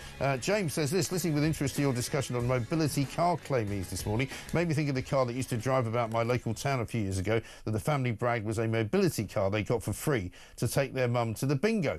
To cap it off, they even put a private registration number on the car. Absolutely unbelievable. Yeah, well, we got the story this morning that if you are a benefit claimant and you are in receipt of a mobility car, which many of them are, you can also get a free electric vehicle charger if your car is electric. And Daniel in Surrey says, morning, Mike. Well, that didn't last long, did it? We're back to normal, as in starting the week with the Labour minister throat deep in the trough of freebies. Rachel Reeves, you are the security risk, not us the people. It should be a fun show today. Well, absolutely right. Well, we asked Heidi Alexander whether she had been in receipt of any freebies recently. She said no, so let's hope that that turns out to be the case. But she would have thought, would you not, after the Taylor Swift tickets, after all the football tickets that Keir Starmer took, after all the suits, after all the glasses, after all the free holidays, you would think that the Labour government would at last have said, you know what, if we're taking money off pensioners, if we're taking money from farmers, if we're making schools absolutely fill themselves up with more and more pupils and making everybody's life a misery and putting up prices, putting up VAT, putting up national insurance, putting up petrol prices, putting up, grocery prices, everything's going up, electricity prices going up, water prices going up. It might not be a great look to take free concert tickets to Sabrina Carpenter, but absolutely not. Let's talk to Will Kingston, political commentator. Will, very good morning to you. G'day, Mike. How are you? Yeah, very well. Hard to believe, isn't it, that Rachel Reeves has fallen for this one, that here she is again having to defend taking free tickets. And with the most ridiculous explanation of all, she said, these are tickets that I could not buy. What, you mean otherwise they were given to you for free? Yeah, I'm sure the public are thrilled to hear that she had money. Money can't buy tickets to Sabrina Carpenter. I can't fathom the stupidity here, Mike. I really can't. They've obviously been through their freebie scandal recently. It raises the questions of who is advising these people, or if they are advising them correctly, is Rachel Reeves not listening? Yeah. And more importantly, how out of touch do you have to be with the mood of the nation at the moment to do this? Again, whether or not it was technically allowed or disallowed under the rules, it doesn't matter. The stupidity, the optics, these are meant to be good politics. Well, They should be good politicians. It's just, I'm staggered by it, absolutely staggered. It really is extraordinary, isn't it? And I mean, you'd have to know there will be other stories like this that will come out, because you would imagine, would you not, that if they didn't lock it all down, if Rachel Reeves thinks it's okay to do, there'll be other people that also think it's okay to do. And the truth of the matter is that the tickets came from some financial organisation. I think we know that it was a bank or something like that have a box at the O2. It's not particularly unusual. People get offered these things all the time. But you don't have to accept them. You can say no. That's exactly right. If I got offered tickets to Sabrina Carpenter, I most certainly would say no. I find it just incredibly bizarre that you've got dire economic times at the moment, and this is, again, just another distraction for this government. It just goes to show the lack of judgment on behalf of her advisors and on behalf of Rachel Reeves. Yeah, I mean, it is absolutely utterly extraordinary. Let's have a look at Rachel Reeves justifying why she was able to take these free Sabrina Carpenter tickets. This is on the BBC. I went with a member of my family to see a concert a couple of weeks ago. I do now have security, which means it's not as easy as it would have been in the past to just sit in a concert, although that would probably be a lot easier for everyone concerned. So, look, I took those tickets to go with a member of my family. I thought that was the right thing to do from a security perspective. Did you pay for them? Because you could pay for them. Well, these weren't tickets that you could pay for. So there wasn't a price to those tickets. Obviously, I will declare that the value of them, but they weren't tickets that you were able to buy. They weren't tickets that you were able to buy. I mean, does she think we're idiots? It's so uncomfortable to listen to. Even if she did something like giving some money to charity or just something somewhat intelligent, you know, that would have passed the test. But again, it just goes to show that there is a lack of political feel in this government and a lack of connection with everyday people. Yeah, it is absolutely ridiculous. Coming up on Wednesday, of course, she's got the more important business of having to answer not only for the free tickets, but to answer for the trashing of the economy that we've got going on. She's going to try and take on the unions, which doesn't sound like something particularly wise. She's looking to fire something like 10,000 civil servants. I'm not quite sure who she's going to pick on or what they're going to end up doing.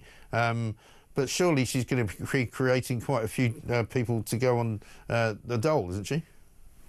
Potentially. Mike, if this is actually the case, I'm all for it. To be honest with you, I think the civil service is incredibly bloated, but I just don't really believe it, because I think this government is developing a tendency to talk tough, to talk right or right-ish, and then continue to govern left. This is the same thing as saying we're going to go for growth and then raising taxes and increasing regulation, or getting tough on immigration and keeping the hotels and giving refugees houses. It's all of this sort of stuff where you hear this sort of rhetoric where they're trying to say we're a responsible, potentially centrist government, and yet there isn't that follow through. So if she actually does do this, I maybe disagree with you. I'm all for it. I just don't think it'll happen. No, I'm all for the thinning down of the civil service as well. But the trouble is that you know exactly how these things work. She'll talk to the unions. The unions will do some kind of deal. It will cost an awful lot more money than we think it will cost, or that she will say that it will cost. And in the end, it will probably result in very few people actually leaving their offices. Yeah, no, that's exactly right. And I think that is the way that this will pan out. It is interesting that this government is trying to... I think there's a really good article by Camilla Tominey in The Telegraph on the weekend around how they are making intentional effort to try and talk tough on a range of issues and sound almost centre-right. But again, it is just masking the fact that they are a pretty traditional leftist government. And so... Again, I'm very dubious. Well, you wouldn't have expected, would you, for a Labour government to come into power and start taking money away from the disabled, take money away from ordinary working people, even though they say they're not doing that, put up the energy prices that ordinary people are paying, take money away from pensioners, you know, drag more and more people on lower incomes into higher tax brackets. You know, they're doing all of the things that you wouldn't expect a Labour government to do, and they seem to be doing it because they think that that is going to help them become re-elected, and they think that it's going to be popular. But somebody pointed out, you know, taking money off the disabled, even if it was the Tories doing it, and they would be held to pay if they were, at the end of the day, funding war in Ukraine, funding, you know, the unions and pay rises for the NHS and for teachers and all the rest of it, you know, it's not, they're getting everything wrong. Yeah, they are, because they still have the instinct of a big spending leftist government. So they have to try and find some money somewhere. It's not going to come from growth or increased tax revenues, because they're increasing the tax burden so much that all the millionaires and billionaires are leaving the country. And as a result, they're trying to find savings generally in the areas with people who will not vote for them anyway, like older people, like pensioners, for example. So they are getting their priorities wrong, but I think it is because of the fact that they don't understand how to grow an economy the proper way, and so they're trying to do these little fudges around the edges. Yeah, absolutely right. Let's have a look at what Rishi Sunak had to say, because it looks as though he was a bit of a soothsayer during the election campaign. Mark my words, Labour will raise your taxes. It's in their DNA. Your work, your car, your pension. Thank you. OK, you name it, sorry, Labour will tax it. Keir Starmer is going to put your taxes up by £2,000. Thank you. So if people are worried about their electricity bill, their food bill... OK, thank you very much. I am going to stop. £2,000 worth of tax rises are not going to help with any of those things. I said it before, I'll say it again. He is going to put up your taxes, put up your bills as clear as night follows day. And he was right, was he not? I mean, it now turns out, according to, I think, the Institute for Fiscal Studies yesterday, that average families will be worse off by 2030 by something like £1,400–1,500 a year. Yeah, that's right. Now, look, there's a couple of things here. Number one, the economic situation in the UK is dire, and it is because of 20 to 30 years of economic mismanagement, which has been turbocharged by this government. But the second thing is, and the thing that really annoys me, is the fact that they talk about growth as their agenda, but they're not putting policies in place that grow an economy. Anyone who has been in business will know the only way you can grow a business or an economy is via low tax, low regulation, and decreasing the size of the state. And they're doing the opposite on each of those three measures. If they just wanted to be honest and say, we're going to be an old school leftist social redistribution government and make things fairer for people, I'd actually have more sympathy for that. It's the fact that they're trying to say they're going to get us out of this hole through growth, and they're doing everything they possibly can to say that growth won't happen. That's the problem. Well, the other problem is that they keep telling lies. You know, apparently in June of last year, Sir Keir Starmer pledged during the election campaign to end asylum hotels, saving the taxpayer billions of pounds. That's a direct quote from him. I will end asylum hotels, saving the taxpayer billions of pounds. It now turns up there are 8,000 more asylum seekers living in hotels than last June. So they've actually increased the number, and the amount of money it costs now to put these asylum seekers up has been raised from something like £17,000 a year to £41,000 a year. So, I mean, the prices are going up, the number of hotels needed is going up, the number of asylum seekers is going up. So that's yet another Labour pledge, which turns out to be complete and utter tosh.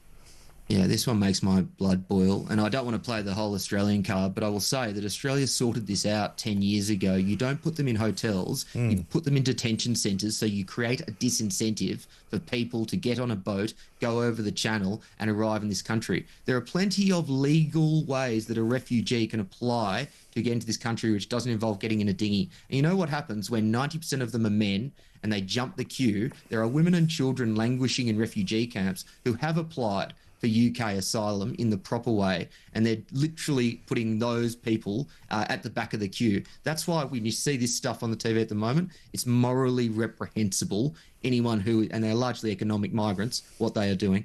Yeah, absolutely right.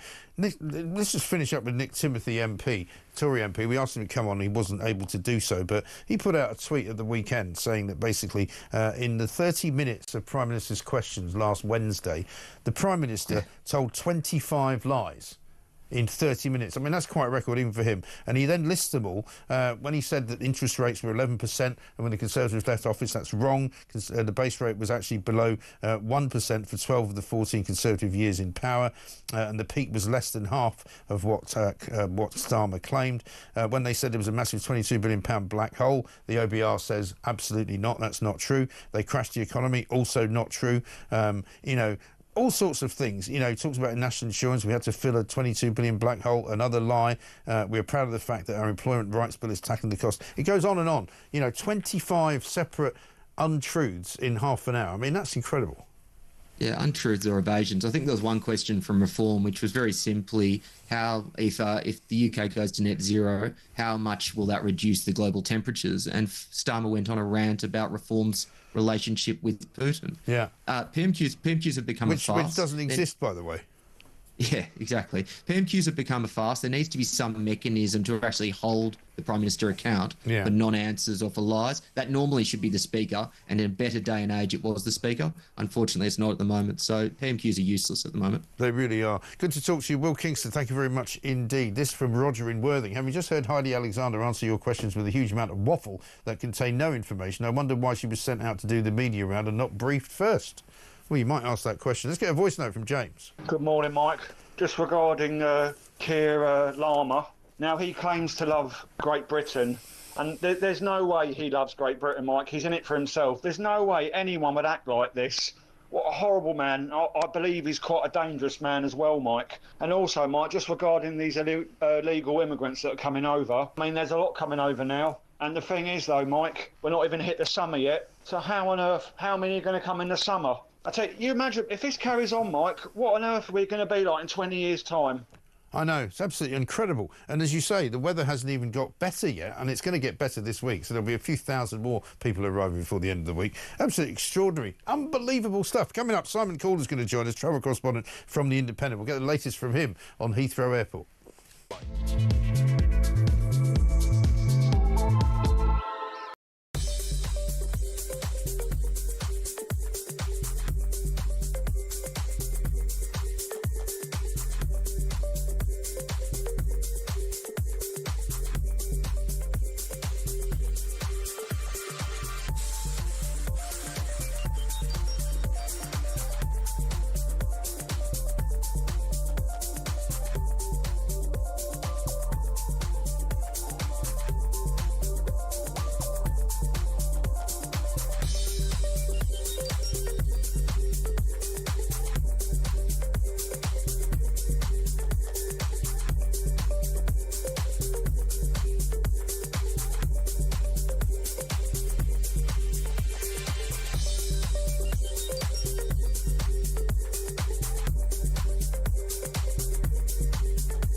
It's up to the Brits. We've got MAGA, we've got America First here. You had Brexit in the UK. We're seeing this across Europe, where, whether it's Prime Minister Maloney or whether it's Modi on the Indian subcontinent. People are starting to say enough is enough. We would like to have our countries back.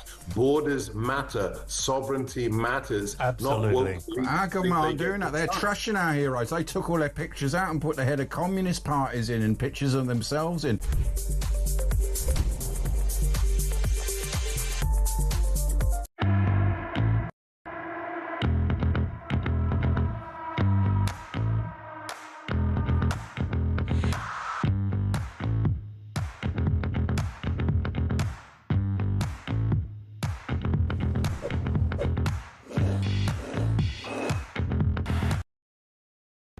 Across the UK, on DAB+, on your smart speaker, on your smart TV, and on your side. This is Talk. Welcome back to Morning Glory. I'm Mike Graham with you all the way through until 10 o'clock, I should say. And time for Julie Hartley Brewer, of course. Simon Calder, travel correspondent, popping up in a moment from The Independent. Have a look at this from Andy in Notts. This pothole and these pothole repairs were done last week, about 20 yards from my home. I think we can see the picture. I've contacted the County Council, who haven't replied. I'm running a sweepstakes on how long these repairs will last. Well, you just heard from Heidi Alexander, the Transport Secretary, saying that there's a bunch of money, £4 billion plus quid, available made available, but it's going to the Highways Agency, which means it's not going to local councils, it's not going to places like yours, I would imagine, Andy, where roads can be repaired by the local council. Instead, it's going to be used by the Highways Agency, which will presumably repair potholes on motorways, which is important, but also potholes on trunk roads. So we got that picture? Andy in Knots will come back. Well, when you get it, we can show it to us. Simon Calder is here. I'm not sure where he is, but hopefully not Heathrow. Simon, very good morning to you. Good morning, Mike. Yeah, I am in lovely Benac in southwest France. I managed to fly out here over the weekend, but that was because I went from Stansted, not from Heathrow. Yes. Just to give you the scores at the doors, about 250,000 people on Friday and Saturday had their travel plans torn up. That was because the unprecedented closure of Heathrow all day on Friday, apart from 10 flights later on in the evening allowed to take off. And then after that, on Saturday, we had another 100 flights cancelled, even though the airport sort of said it was back to full operation. Yeah. What they meant by that, Mike, was if you've got your pilots, your planes, your passengers in the right places, we can handle them. But of course, British Airways and Virgin Atlantic spent most of the weekend retrieving their planes from the various airports they were strewn in over the weekend. Absolutely. Now, it may come as a surprise to you, as it did to me. Heidi Alexander actually came on the show this morning to talk to us about Heathrow. And she says she doesn't know how much it cost the nation, or indeed the economy, to shut down Heathrow Airport for practically 24 hours. But I see you've already put the number at £100 million. That is very specifically the cost to the airlines and indeed the airports and anybody involved in aviation. It doesn't go. It's not covering, for instance, the loss in inbound tourists, people who are coming to London for the weekend or a fortnight's holiday who just gave up. Right. It doesn't cover the damages to businesses who had important meetings. This is squarely how much of the airlines and the airport lost in terms of revenue, which they're never going to get back. Right. And also for the airlines in particular, who pick up the can whenever these things happen, how much have they had to pay out in care costs. So £100 million is a fairly good round number, I would say. Yeah, absolutely right. So you're saying the cost of the economy could be several times that, by the sounds of it. Yeah, I mean, it's always difficult to explain because, apart from anything else, well, there will be a slight gain in that all the people who were going off to the Maldives for a fortnight, who gave up on their holidays, will now be spending money in the UK rather than in the beautiful Maldives. So I suppose you could put that in the plus column. But even so, an absolute miserable weekend for so many people. Yeah, absolutely right. And if they've had to pay for their hotel in the Maldives because they can't get there and they can't cancel it, they won't be spending any money down the local Dog and Duck, will they? Because they've spent it all on their missed holiday opportunity. But let me ask you this, because this morning Telegraph page 1 says what we suspected was the case, was that they needn't have shut down the airport. You know, according to the National Grid, the electricity was still being supplied, certainly to Terminals 3 and Terminals 5. You know, they took a unilateral decision. It doesn't sound as though they involved the government, because I asked Heidi Alexander if she took a call from Heathrow about the fact that they were going to shut down the airport, and her answer was no, they're a private company, effectively they can do what they like. There's a bit more to it than that, isn't there? Well, yes, you would think that if you are going to close down the UK's real only hub and cause so much distress, that you might possibly let ministers know. But there we are. I've actually been speaking over the weekend to Thomas Walby, the chief executive, just about the nuts and bolts of the closure. And he just said it wasn't difficult to decide because our primary concern is safety. We've got all these systems. They basically lost so much power. You've got baggage, you've got fuel, you've got safety systems. They all have to be retested. And he said they all also have to be running for a period before you can legally open. We would have breached our license if we'd opened any earlier. Of course, he said they're going to look at what they could do better next time, but ultimately we took the only course that we could. Of course, Heathrow have launched a review saying what do we do better next time, while the government has launched an investigation saying there isn't going to be a next time. Let's find out how we're going to avoid this happening in future. So the finger pointing, the blame game very much has begun. And it certainly seems as though there was some issue with the diesel generators, right? Because they were replacing them on their sort of net zero tick list because they wanted to have more green energy generators, effectively, which appears to have played some part as well. Yes, look, I'm absolutely not in the electricity supply business, but is this the new mantra now? Because you get. I asked Heidi Alexander this, and she, unlike Rachel Reeves, who keeps insisting she's an economist, I'm not an electrical engineer.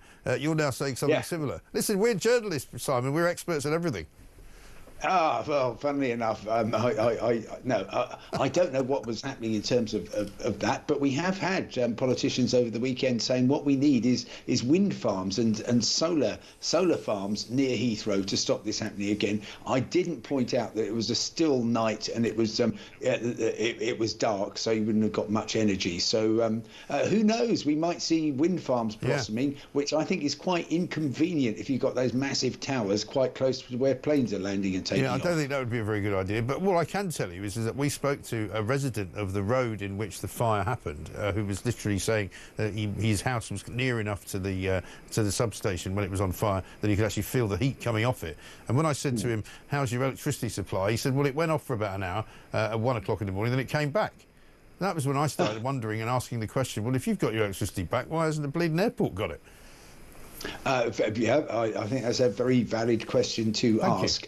Look, if I were to speculate about what will happen in the end when we finally get all these reviews, it will be that Heathrow probably took an over-hasty decision out of a so-called abundance of caution. Bear in mind, their very first announcement at sort of 2 o'clock in the morning on Friday said we could be facing problems for days to come.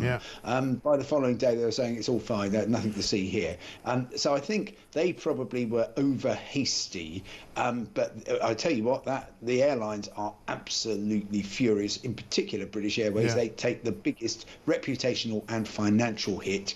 And of course, over in Amsterdam, in Paris, Charles de Gaulle, in Frankfurt, the champagne corks have been popping all weekend because they cannot believe that their biggest rival could have a chaotic event like this. Yeah, absolutely right. Well, maybe there'll be lawsuits. We shall see. We'll keep an eye on it. Simon, have a lovely time in France. Thank you very much indeed. Simon Calder, travel correspondent for The Independent in France. We told you earlier about this pothole repair work, which was done, according to Andy from Notts. I think we've got the picture now. He's contacted the county council, who apparently have not yet replied. There it is. So that was repaired last week. And now it's already falling apart. Doesn't look too good to me. If you can't see because you're listening on the radio, it looks like the world's worst cracked road with a piece of sort of black asphalt that's been dropped into it. I was telling you last week that they've been doing some pothole repairs in a little town in Sussex that I go to at the weekends, and they've basically not done pothole repairs in the main high street. They've done them in all sorts of other little streets, but they actually repainted the zebra crossing and they painted over the potholes. So the potholes are still there, but it's been a nice new coat of paint. So presumably when they fill the potholes in, they'll have to repaint it again. Unbelievable stuff. 0344 499 1000. Let's get a voice note from Mark. Good morning, Mike. It's Mark in Lancashire. Breaking news is that it's worse than just the asylum seeker hotels. Not only are we paying for the hotels for what seems like a perpetuity, but the Treasury statement in the Times says that of the 1.5 million homes Labour government said that they were going to build by 2029, many of those will be used to ease the pressure on the asylum seeker hotel situation. So those homes that they're building are not even for the British citizens currently here paying tax who are on the housing list. It's just a total mess, isn't it? I mean, what can you say? British people last, back of the queue again. Absolutely right. Mark, it's ridiculous, isn't it? Morning, Mike. Oh, my, what's going on? That says Nicola from Norfolk. A Secretary of State has appeared on your show. Mind you, I'm not sure why you bothered. She wasn't particularly convincing and didn't have much to say. What is the trouble? You know, the fact that that's the first member of the Labour government that's appeared on this show since January tells you everything you need to know. But are we any better off? I don't think so. Chris says, morning, Mike. Transport Secretary talks a lot of rubbish. Also loved the bit when she was saying about making sure money is used correctly. Pity they did not look at their personal spending. Yes. Well, at least she said she hasn't been in receipt of any freebies, so that's one good thing, as long as it's true. 7:39.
Across the UK, on DAB+, on your smart speaker, on your smart TV, and on your side. This is Talk. Welcome back to Morning Glory, 7:41. I'm Mike Graham with you all the way through until 10 o'clock, of course. Time to talk about civil service job cuts, because one of the things that Rachel Reeves is about to do, we are told, is axe thousands and thousands of civil service jobs. Depending on which newspaper report you read, it could be as many as 50,000 civil servants, it could be 10,000, but certainly there seems to be a move to slim down what the civil service is now. Dave Penman is here. He's General Secretary of the FDA Union, which represents quite a few civil servants. Dave, very good morning to you. Good morning, mate. Good to talk to you. I heard you yesterday talking on Times Radio, and you seemed very sort of calm about all of this. You seemed as though you were kind of, shall we say, resigned to the fact that it's going to happen, and it was really down to government to decide how it happens. Well, ultimately, government gets elected, and they can decide whether they want to have a bigger or smaller civil service. It's not for us as a trade union or for the civil service itself to determine that. But ministers have to own the consequences of that. If you want to cut the civil service at the scale and pace that the Chancellor announced at the weekend, the equivalent of more than 10% of the entire salary bill of the civil service, then the idea that you can do that with just a few kind of HR and comms back office jobs is just for the birds. And so what we've said is, look, that's a matter for you if that's what you want to do, but you have to be honest with the civil service and honest with the public that this is going to affect public services, and you need to spell out exactly how you will deliver those cuts and the impact that they will have. But surely, as this General Secretary of the FDA Union, you would fight those cuts, wouldn't you? Well, we don't fight cuts on the basis of a principle, because we don't say what the size of civil service should be, because that's a matter for government. People talk artificially about the size of the civil service. We'll cut X number of jobs or whatever. The civil service does a job for government. It gets given resources and get asked to do things. It's got bigger because the government have asked it to do more and given it more money to do it, and it will get smaller if the government wants it to do less. That's the way the civil service operates. And so you're okay with that? There isn't a right size for the civil service. What we say is that the government need to be honest, because if they've got less civil service, they need to do less, they need to make political choices, and also they have to treat people with respect if they're reducing the size of a workforce. That's the critical parts of a government announcement. But all they've done is said, we're going to cut a significant part of the civil service, but we're not detailing what that is. And the sort of examples they've given of comms and back office just do not relate in reality to the scale and pace of the cuts of what we're talking about. So they need to be clear. How will they cut? What will they stop doing if they're going to cut the civil service by the sort of scale that they're talking about cutting? Are you saying they're being vague and making promises they might not keep? Yes, well, I mean, the problem I think we're in is we've got a June spending round for the next 3 years, and that's a really unusual timing. And yet they've got these fixed points in time, which is the spring statement, where they've got to kind of announce the numbers rather than the detail that goes behind the numbers. Now, I understand that in some ways government gets to decide and has got to report these figures because they've got to tell the Office of Budget Responsibility what they're going to spend. But for hundreds of thousands of civil servants, they're left not knowing what the impact of these cuts are. And certainly the sort of rhetoric around ministers, the way they're talking about back office functions, don't really relate to reality. Some of these back office roles are critical. I was talking to people in the Foreign Office, the people who do the security for diplomats abroad in some of the most dangerous conflict zones in the world. They're considered back office and they fall under the area that's going to be cut as well. So it's quite artificial when you talk about back office versus front office. That's why we're saying ministers need to be honest about this and spell out how they're going to do it. So what have you told your members then? Have you told them to be prepared for mass redundancies? Have you told them to be prepared to fight so that they get a reasonable payoff? What have you told them? Well, we want public services to work effectively. And so I think everyone over the weekend will have been surprised by the scale of what was announced. It's not helpful that actually government announce these things in the press rather than talk to the 500,000 public servants that are. So have they not consulted you then? Have they not consulted you? We were given notice that they were about to announce this, but we haven't been consulted over the numbers of the implementation. We've made our views clear about the confusion that this leads to, that the very people that you want to deliver those public services while you're running them down are not motivated if they get treated like this. At the end of the day, government needs to work out what does it want to do and what the skills it needs to do that and how many people does it need to do it. When we talk about what they want to spend in 2030, they also need to talk about what do they want the public sector to look like. So what are those jobs? How many are there, and how do you get from where you are now to there? That's what we should be sitting down and talking about, and reassuring civil servants that there's a plan for this, that they're clear about the sort of skills that they want, that they'll pay the rate that attracts those people to come to the civil service and to stay, and that there's a plan for how they want to deliver public services, rather than just a number that's cut for a headline. And would you consider industrial action if you're not happy with what they're doing? I think that's unlikely. The government have been through this before, and the civil service has dealt with rundowns before. We don't yet know the number of jobs that are cut. That's complete speculation. All we've got is a cash amount, and that cash amount is the equivalent of about 10% of the entire salary bill. Now, whether you can relate how many people, as far as you're aware? Yeah, whether that's 10% of jobs or what, we don't know. And we've got a number of years to implement it. So there's a good chance if this is done well, you'll be able to run down those numbers, either offering people voluntary exits to reduce the number of people you're recruiting. But at this point, we don't know, and that's really, I think, what's disappointing. We've got ministers making these announcements to the Sunday papers and talking about it on television, while 500,000 people who deliver vital public services are sitting waiting to find out what it means for them. And how many of those 500,000 people are working from home? Well, the civil service has a policy just now of 60% office attendance. So that's what they expect. That's a policy across the entire civil service. Like many employers, both in the public and private sector, they offer hybrid working arrangements where some people can work at home at times and some people work in the office. At the same time, they're reducing significantly the office space in central London, which is very expensive. So they've been saving the taxpayer tens and hundreds of millions of pounds by closing offices in central London. As a result, like a lot. Well, how are they saving money by closing offices, though? They do, because they save hundreds of millions of pounds, as does the private sector. HSBC the big tower in Canary Wharf is closing. They're moving back into the city of London because they're reducing their footprint by... Yeah, but presumably they're renting that building out to somebody. I don't think government departments are doing that, are they? Yeah, they're either selling the buildings or renting it. If you pass Admiralty Arch near Trafalgar Square, it used to be the Cabinet Office, is now getting turned into a very expensive hotel. The old War Office, similarly, on Whitehall. So these buildings are either getting sold or rented out again, and that's saving the taxpayers' money. That's the impact of hybrid working. If you reduce your footprint and you don't need as much office space because people are hot desking and they're not in every day, you can save money to do that, and that's why the private sector is attracted to it as well. But don't you think the Labour government will then focus on that and say, well, if these people are working so much from home, then there's quite a few of them who don't need to be working at all? No, because they're working from home. They're doing productive work while they're at home.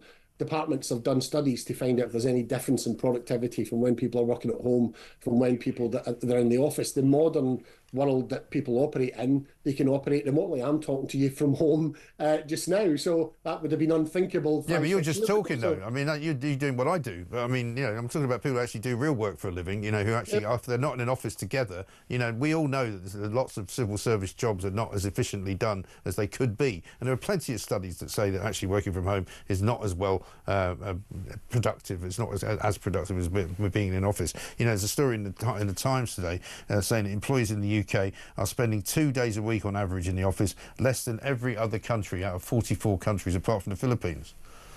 Yeah, I mean, most of the studies suggest... And our economy is stagnant, so it might be a good idea to get people back to work. Most of the studies suggest that hybrid work and a balance of both is best. Entirely working in the office... I don't agree with that. Entirely working at home doesn't. That's what... Well, I mean, the companies with the bottom line, HSBC... have to make a profit. They've got to report to their shareholders, and they're cutting their office footprint in London by half. And when they did, they're also sacking loads of workers as well. But they've said that the reason why they're moving and reducing their footprint in London is because they've got staff working hybrid. Lloyd's closed some of the buildings in Bristol, 2 massive big buildings on the waterfront in Bristol, because they were saving money. For them, it's about the bottom line. If it wasn't about the bottom line, if it wasn't efficient, they wouldn't be doing it. No, I know, but it may be efficient, but it's not creating any growth, is my point, Dave. You know, there's no growth in this country because nobody's working hard enough. It's as simple as that. Well, that's a complex and difficult issue for the country across the entire economy, including the public services. So that's not just simply about whether people are working from home or not, because if that was the case, the private sector, everyone talks about the private sector, and you know, where the bottom line is king, would not be embracing it and doing it as well. It's a balance to be struck. There are points about it. There's a reason to be in the office. There are good things. Well, most of the big private sector companies are now ordering their people back to the office. But anyway, listen, we've got to run. Dave, we'll be talking, I'm sure, soon, because there's going to be more news coming out on exactly how many people this Labour government want to sack from the civil service. As Dave Penman said, as usual, it's a very, very vague idea at the moment. Rachel Reeves might be more specific on Wednesday, but I'll be very surprised. Let's get a voice note from Mark. Morning, Mike. It's Mark in Derby here. Merry Monday morning to you. You can tell it's summer when you get your solar-powered garden lights out yesterday, ready for the summer. But I just wanted to say, on the illegal migrants situation and saving money for the government, why can they not just employ a private security to put them into boats to patrol the channel and to turn the boats back? It can be a contract, private-public partnership, where, you know, we pay them to do that, and they can use the money that they save from housing the migrants in the first place to pay for it. Well, you would think so. And once again, great common sense from Mark and from all of you who leave us messages and voice notes and all of that. I spat out my coffee, says Jules in London, when Heidi Alexander said Labour are conscious every pound of taxpayers' money is well spent. It's a bit early for gaslighting. And Kenny from Edinburgh says, Mike, the only thing Rachel from Accounts could say on Wednesday that would be guaranteed to make people happy would be for her to announce her resignation. The woman is utterly useless. Yes, you might say that. Coming up, we're going to talk migrants more with Alp Mehmet.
this week we found out that he's had a portrait commissioned of himself. Oh, yes. Right? Mr. Speaker. Has he? And there it is. That cost £36,000 of your English money, taxpayers. And then it didn't have a frame on it, so they thought, better put a frame on it. The frame was another 15 grand.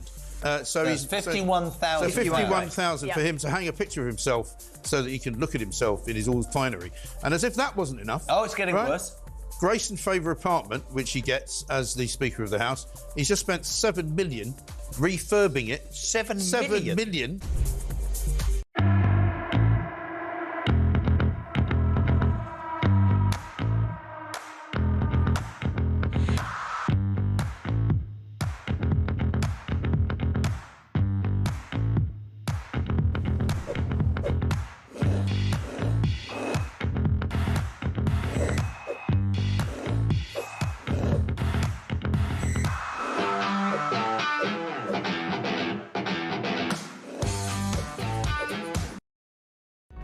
Across the UK, on DAB+, on your smart speaker, on your smart TV, and on your side.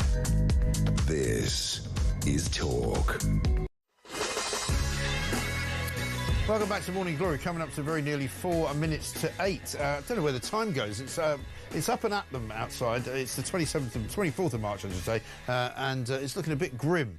It's supposed to be getting really hot this week, which of course will mean one thing. Whenever we think about the weather getting hotter, it's going to be hotter than it's been since 1910 in March, apparently. 20 degrees, possibly. And there'll be loads of migrants coming across on the small boats, which are now not really small anymore. They're actually quite big boats. It now costs, by the way, £41,000 a year to keep any illegal migrant staying in a hotel. This is according to the Institute for Public Policy Research, and it turns out the Treasury have said today in the Times that basically we're going to be keeping illegal migrants in hotels for years and years and years. Alp Mehmet's here, Chairman of Migration Watch. Alp, very good morning to you. Good morning, Mike. I mean, they keep promising to do things. Only in June of last year, was it, that Keir Starmer said we're going to be moving migrants out of hotels. We're not going to do that anymore. We're going to end the whole process of it. We're going to save the taxpayer billions of pounds. I'm afraid it was another lie. It certainly hasn't turned out that way, has it? Governments have a habit, and this one is no different, of leaking stuff, of briefing journalists, of coming up with sound bites about what they're going to do, when they must know full well that it just isn't going to happen that way. We're going to have to look for more hotel space. We're going to have to look for more dispersal homes for this year, next year, and for many years to come. Do you know, Mike, if the rate of those crossing continues at what it is at the moment, we're now heading for more than 45,000, which was 45,500, the record in 2022. We are probably looking at something like 60 to 65,000 if the current rate continues. How are they going to manage? What are they going to do for accommodation? I'm afraid they are simply not being realistic. They're not, and also it's becoming more and more clear now that the 1.5 million houses that are going to be built, whether that even happens under Angela Rayner's new plan as being in charge of housing, many of those are going to be to house migrant families, aren't they? Well, they're bound to be. It's bound to have an effect. And it's not just those crossing the channel, of course. When we're looking at net migration of 750,000 or more, all those people need to be housed as well. In fact, if the government manages to build the number of houses they say they're going to build, 1.5 million by the end of this Parliament, all of that will go on the additional population and the migrants who are crossing the channel, including the migrants who are crossing the channel. This is absurd, absolutely absurd. It is totally. You know, our sort of migrant of the day story is no less absurd, I'm afraid. An illegal Iraqi migrant who fled his country over an alleged exam fraud has avoided deportation after claiming that a people smuggler threw away his ID and his phone. So he claims he can't ring his family now because he doesn't know the number to talk to them about going back home, and he can't get his ID replaced because he can't phone his family. So therefore he gets to stay in this country. Mike, if we sat here all day, we could go through dozens and dozens and dozens of cases where people have been allowed to stay for what seem to be absurd reasons. And I'm afraid that until we leave the ECHR and we start detaining people when they arrive, dealing with them quickly and removing them either to safe third countries or to their countries of origin, I'm afraid they will continue to keep coming. And the government has done or said nothing to suggest that they're actually going to be dissuading, they're going to be deterring those who are coming across the channel at the moment. I know. They're simply going to come in more and more numbers. It's absolutely ridiculous. Alp, good to talk to you as ever. Alp Mehmet, Chairman of Migration Watch. It's going to be a hot week. There's going to be lots more migrants coming. Lots of you have got great things to say. We've got some great voice notes, some great messages coming through as well. Isabel Oakeshott coming up in the next hour. This is Morning Glory. Of course, we're going to talk some more about Rachel Reeves. We're going to talk some more about Ed Miliband. We're going to talk some more about what Heidi Alexander had to say to me, which was not really anything that we learned anything from.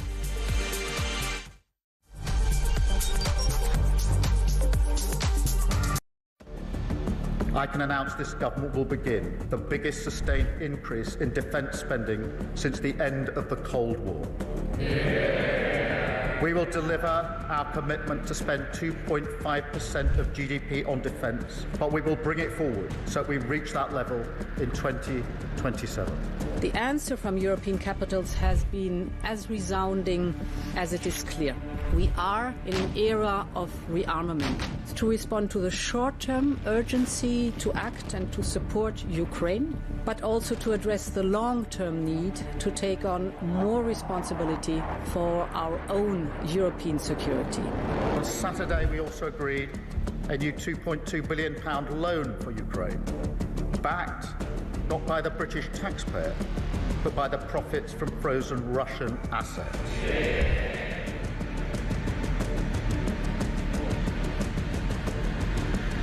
It is my pleasure to bring from His Majesty the King a letter. He sends his best wishes and his regards, of course, but he also asked me to bear this letter and bring it to you. So can I present the letter from the King to Thank you very much. Am I supposed to read it right now? Yeah, please do. I will do. I've got to tell him what your reaction is, so I need to know. I need to know. He is a great gentleman. A great, great gentleman. He said he thinks the war's going to go on for a long time, and he better not be right. Well, I just think he should be more appreciative because this country has stuck with them through thick and thin. We've given them much more than Europe, and Europe should have given more than us because, as you know, that's right there. That's the border. What kind of diplomacy, JD, you are speaking about? What do you mean? I'm talking about the kind of diplomacy that's going to end the destruction of your country. Yes, but if you are not strong... Mr. President, with respect, I think it's disrespectful for you to come into the Oval Office and try to litigate this in front of the American media. You're gambling with the lives of millions of people. You're gambling with World War III. You're gambling with World War III.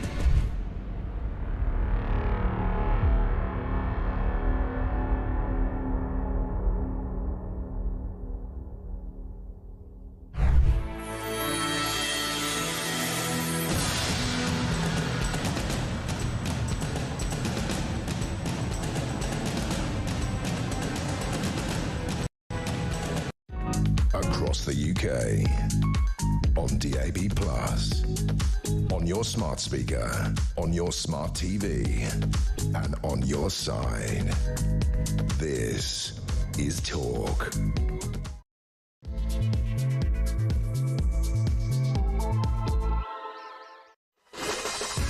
Welcome back to Morning Glory, coming up to 4 minutes past 8. We are with you all the way through until 10, of course. Julie Hartley-Brewer here to discuss matters arising. She's here from 10 until 1. Loads for us to talk about this morning. Rachel Reeves is 2 days away from delivering her budget statement on Wednesday.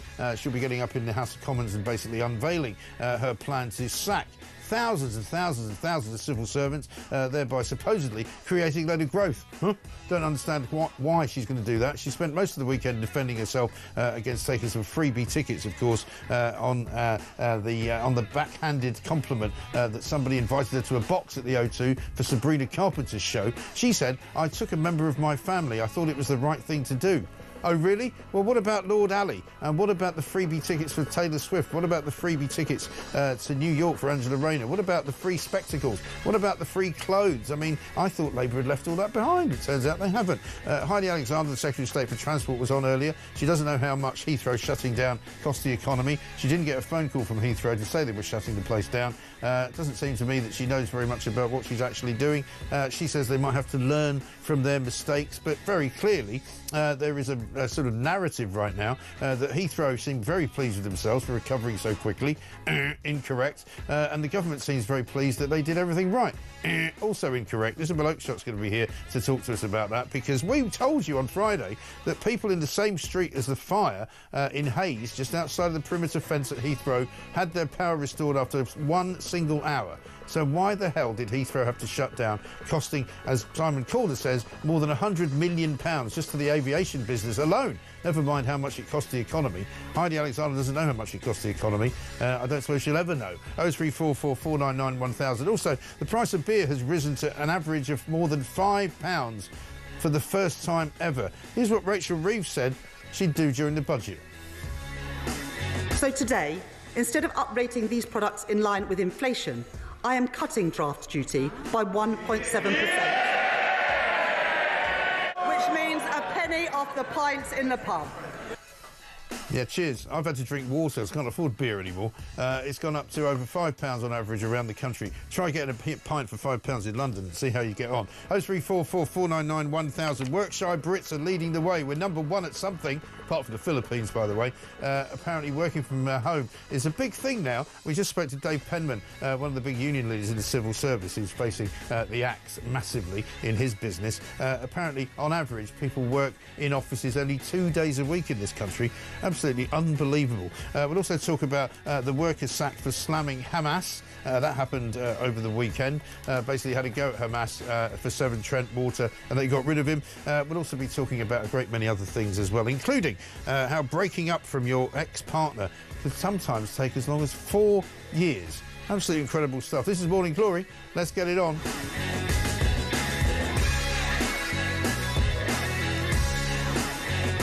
Now, it's just been pointed out to me by Christopher that Giorgia Meloni is now talking about common sense, and we'll try and find you the clip from that as well. She's, of course, the Italian Prime Minister. Jamie says this, Mike, great show. Here's my sticker proudly displayed in my van on the Isle of Wight. And there it is. He's got his bumper sticker. A lot of you send them in, by the way. Thank you very much indeed. We've got another batch going out soon. If you haven't got yours yet, just keep waiting. Be patient. It will come to you. On illegal boat arrivals, Amanda says this, just think, once they've been gifted the right to stay here, their entire families will be on their way here as well. Terrifying numbers. Well, I think that's right. And Brian says, if Starmer lied in the House, shouldn't he have to resign? Well, this is the thing. Nick Timothy, the Tory MP, has put out a list of things that Keir Starmer lied about inside of 30 minutes at Prime Minister's questions last week. He lied 25 times. Absolutely incredible. Should we have a look at what he put out over the weekend? Because I'm afraid to say, just before we speak to Isabel Oakeshott, Labour have returned with Keir Starmer and the porn music. I'm going to send teams into every government department with a clear mission from me to make the state more innovative and more efficient.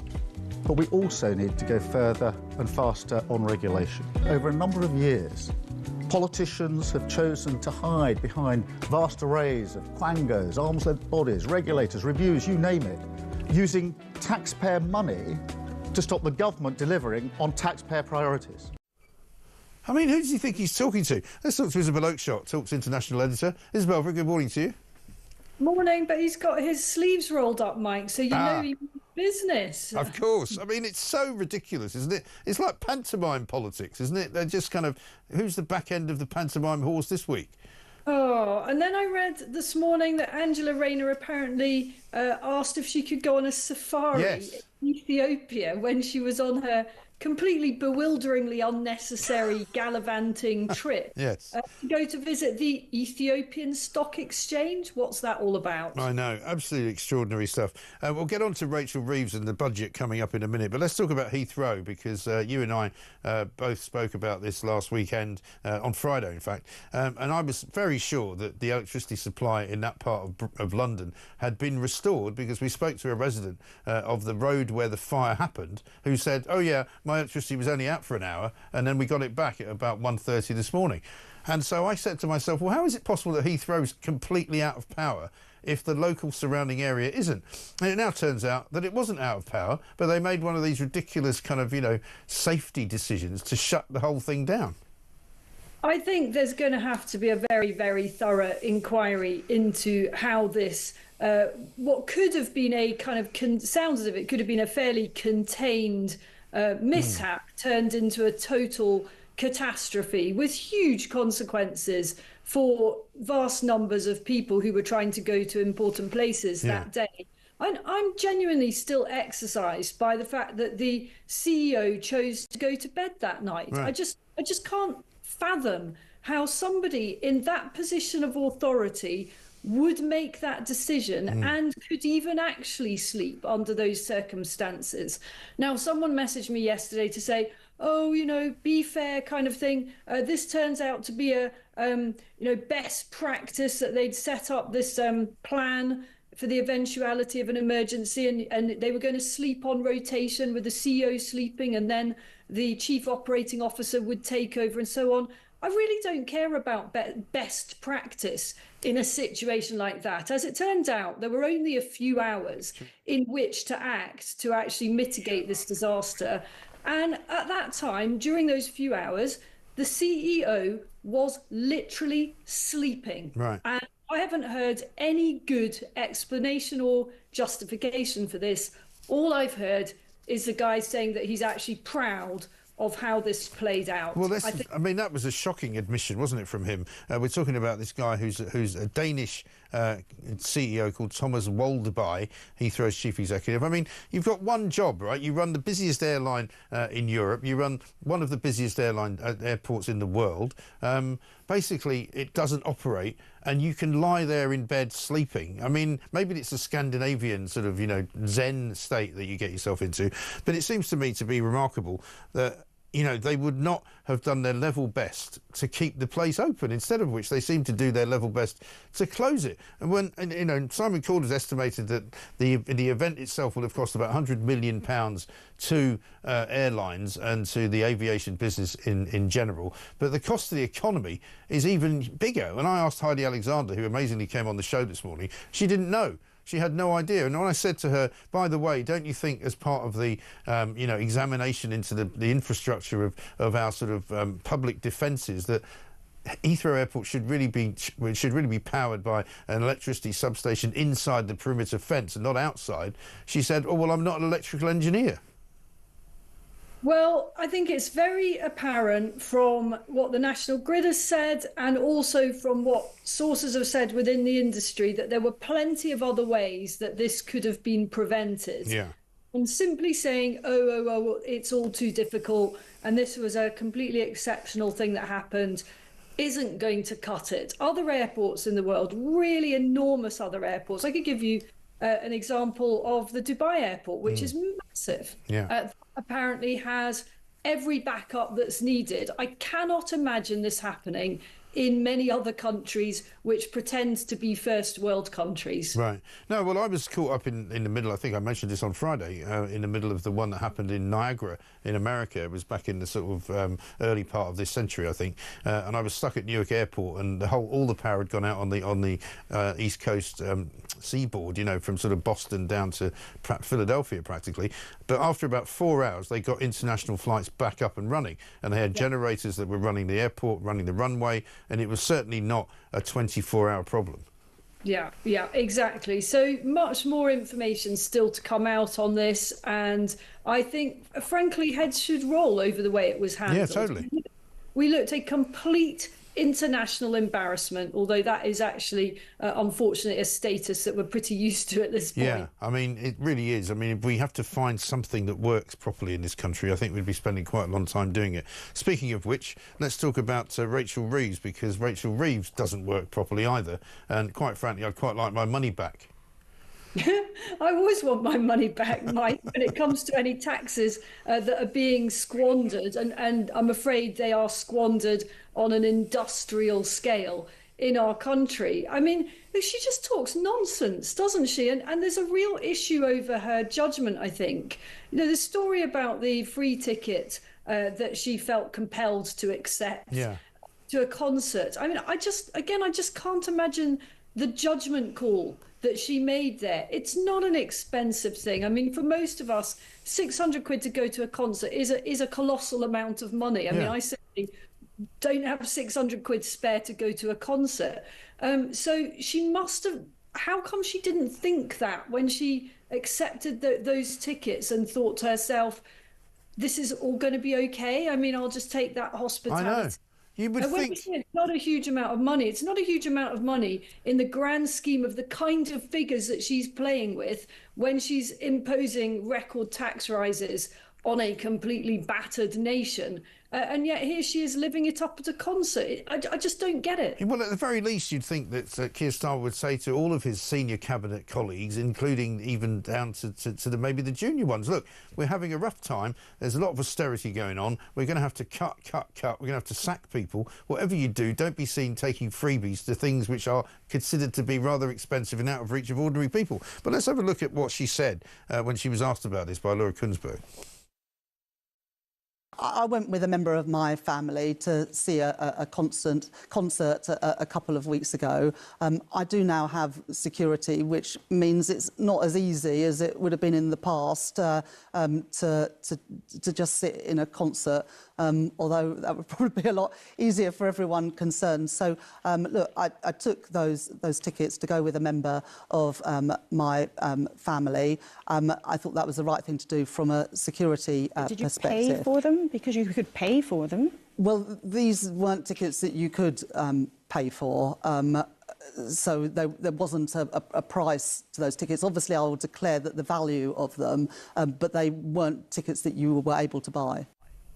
Yeah, I've had tickets that you couldn't buy, which are given to me by people who have gifted them to me as a freebie. I've had that, as I'm sure you have over the course of your career as a journalist from time to time. But I tell you what, she shouldn't be taking free tickets from anybody, because whoever it was, and my understanding is it was a financial organisation who have a box at the O2, she shouldn't be taking freebies from them, because surely that could be seen as somebody trying to exert some kind of influence over her. She knows she's on the back foot. Look how many times she went, I mean, we need someone else who does that, don't we? The Prime Minister. Oh, yes. How could she possibly use the phrase, I thought it was the right thing to do? The right thing for you to do, Rachel Reeves, is to work on sorting out our completely tanking economy, not to be seen to be taking hospitality and having a good time. I'm sorry that when you actually have that job as Chancellor of the Exchequer, your life isn't about having a good time. After all, you're doing an awful lot of things that are making other people's lives an awful lot more difficult. Exactly right. And come Wednesday, I mean, I don't know where she's going to go. I mean, I've just been speaking to Dave Penman from one of the civil service unions, who used to be a lot more vicious and nasty about government. He seems to have sort of rolled over and become like a pussycat. He was saying how, you know, well, it's not for the civil service to decide how big it is. It's down to the government. So I basically said to him, so what, you're going to be OK with all of these redundancies? Well, we'll just have to see. We'll make sure people are treated. I mean, can you imagine the Tories suddenly announced they're going to get rid of 50,000 civil servants? The howling. You'd be hearing it all the way down Whitehall and up to Covent Garden. Well, we did hear that. I mean, I was a reporter on the Sunday Times as political editor when the Conservatives tried very hard to do this. The campaign was led by the then Francis Maude, worked in the Cabinet Office, and he worked very hard to try to cut the civil service very substantially.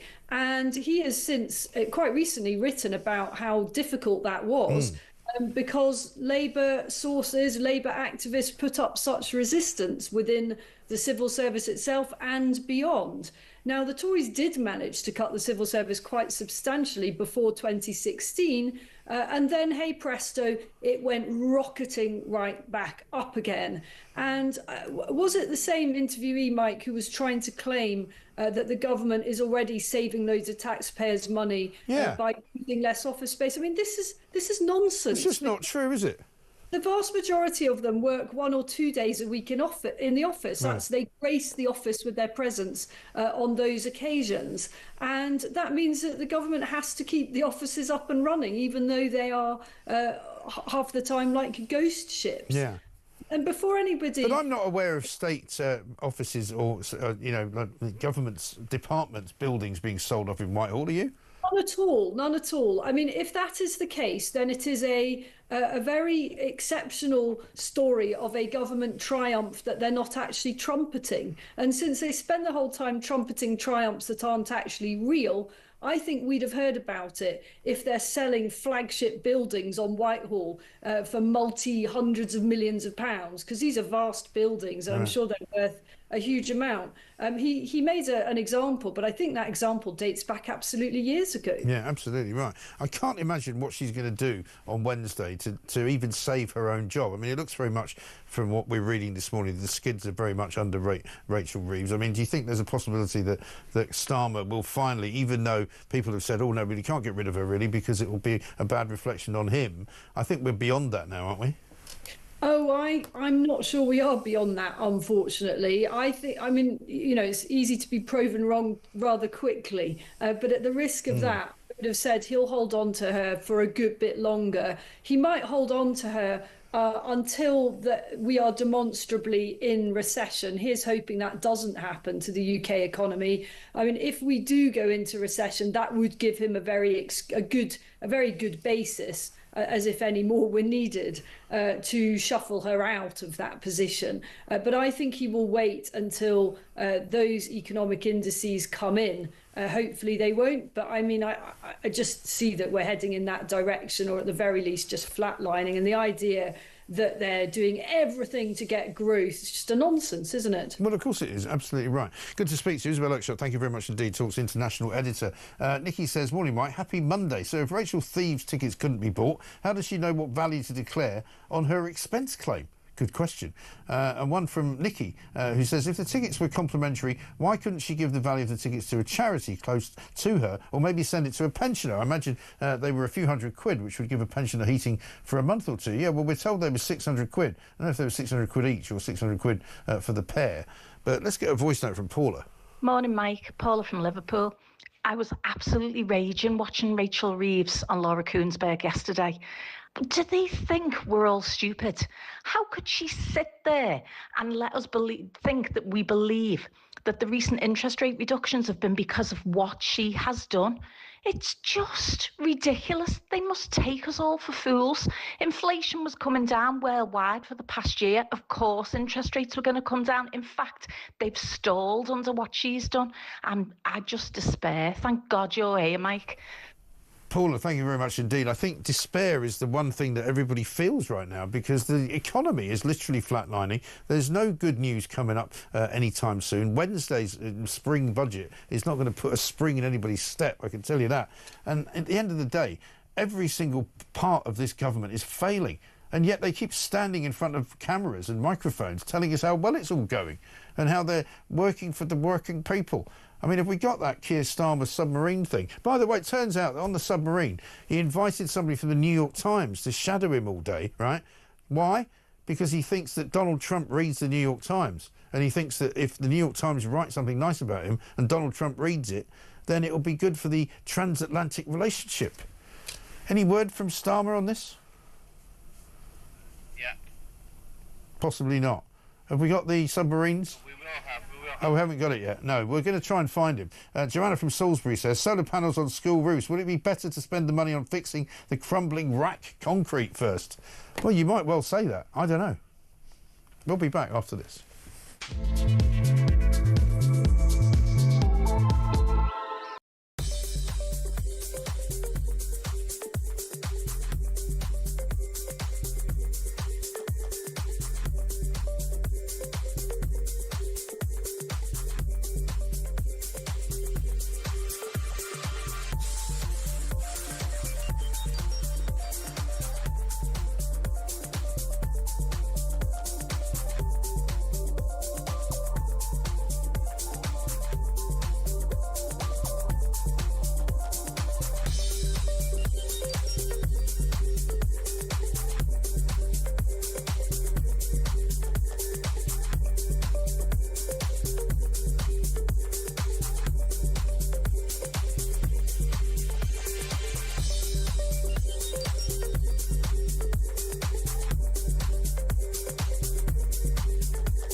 a spring statement should be the Chancellor standing up, presenting the latest OBR forecasts and the data, basically, and giving a commentary on the economy.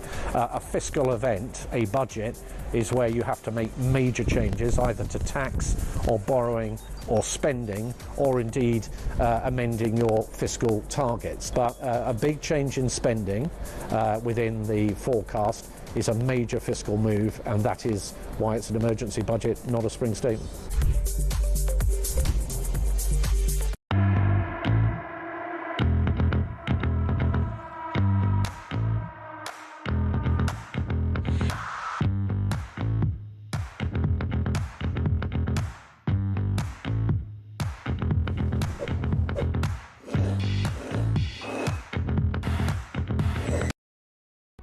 Across the UK, on DAB+, on your smart speaker, on your smart TV, and on your side.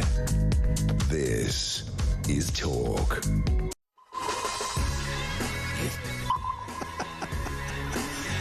There he is. Yep, there's the sonar beeps from the submarine. Keir Starmer, the Prime Minister of the United Kingdom of Great Britain and Northern Ireland, there he is, looking for growth with his binoculars. Doesn't see any, unfortunately. But I'll tell you what he did do, very unusually. He had a New York Times reporter shadowing him for the entire day that he spent on the submarines. And nobody knows why, except for the fact the speculation is that he did it because he quite likes the idea of appearing in the New York Times, because apparently, even though he hates the paper, Donald Trump reads it religiously every morning. So he thought it might do him some good if he was reading about Keir Starmer, the great Prime Minister of this great country. Tony says, Mike, 1 million migrants are claiming 7.5 billion in benefits every year in the UK. Let that sink in. And Alan says the Treasury say migrants will stay in hotels for years to come. So what's the point of working if our taxes are paying for them? Well, a lot of people are getting very fed up about all of this.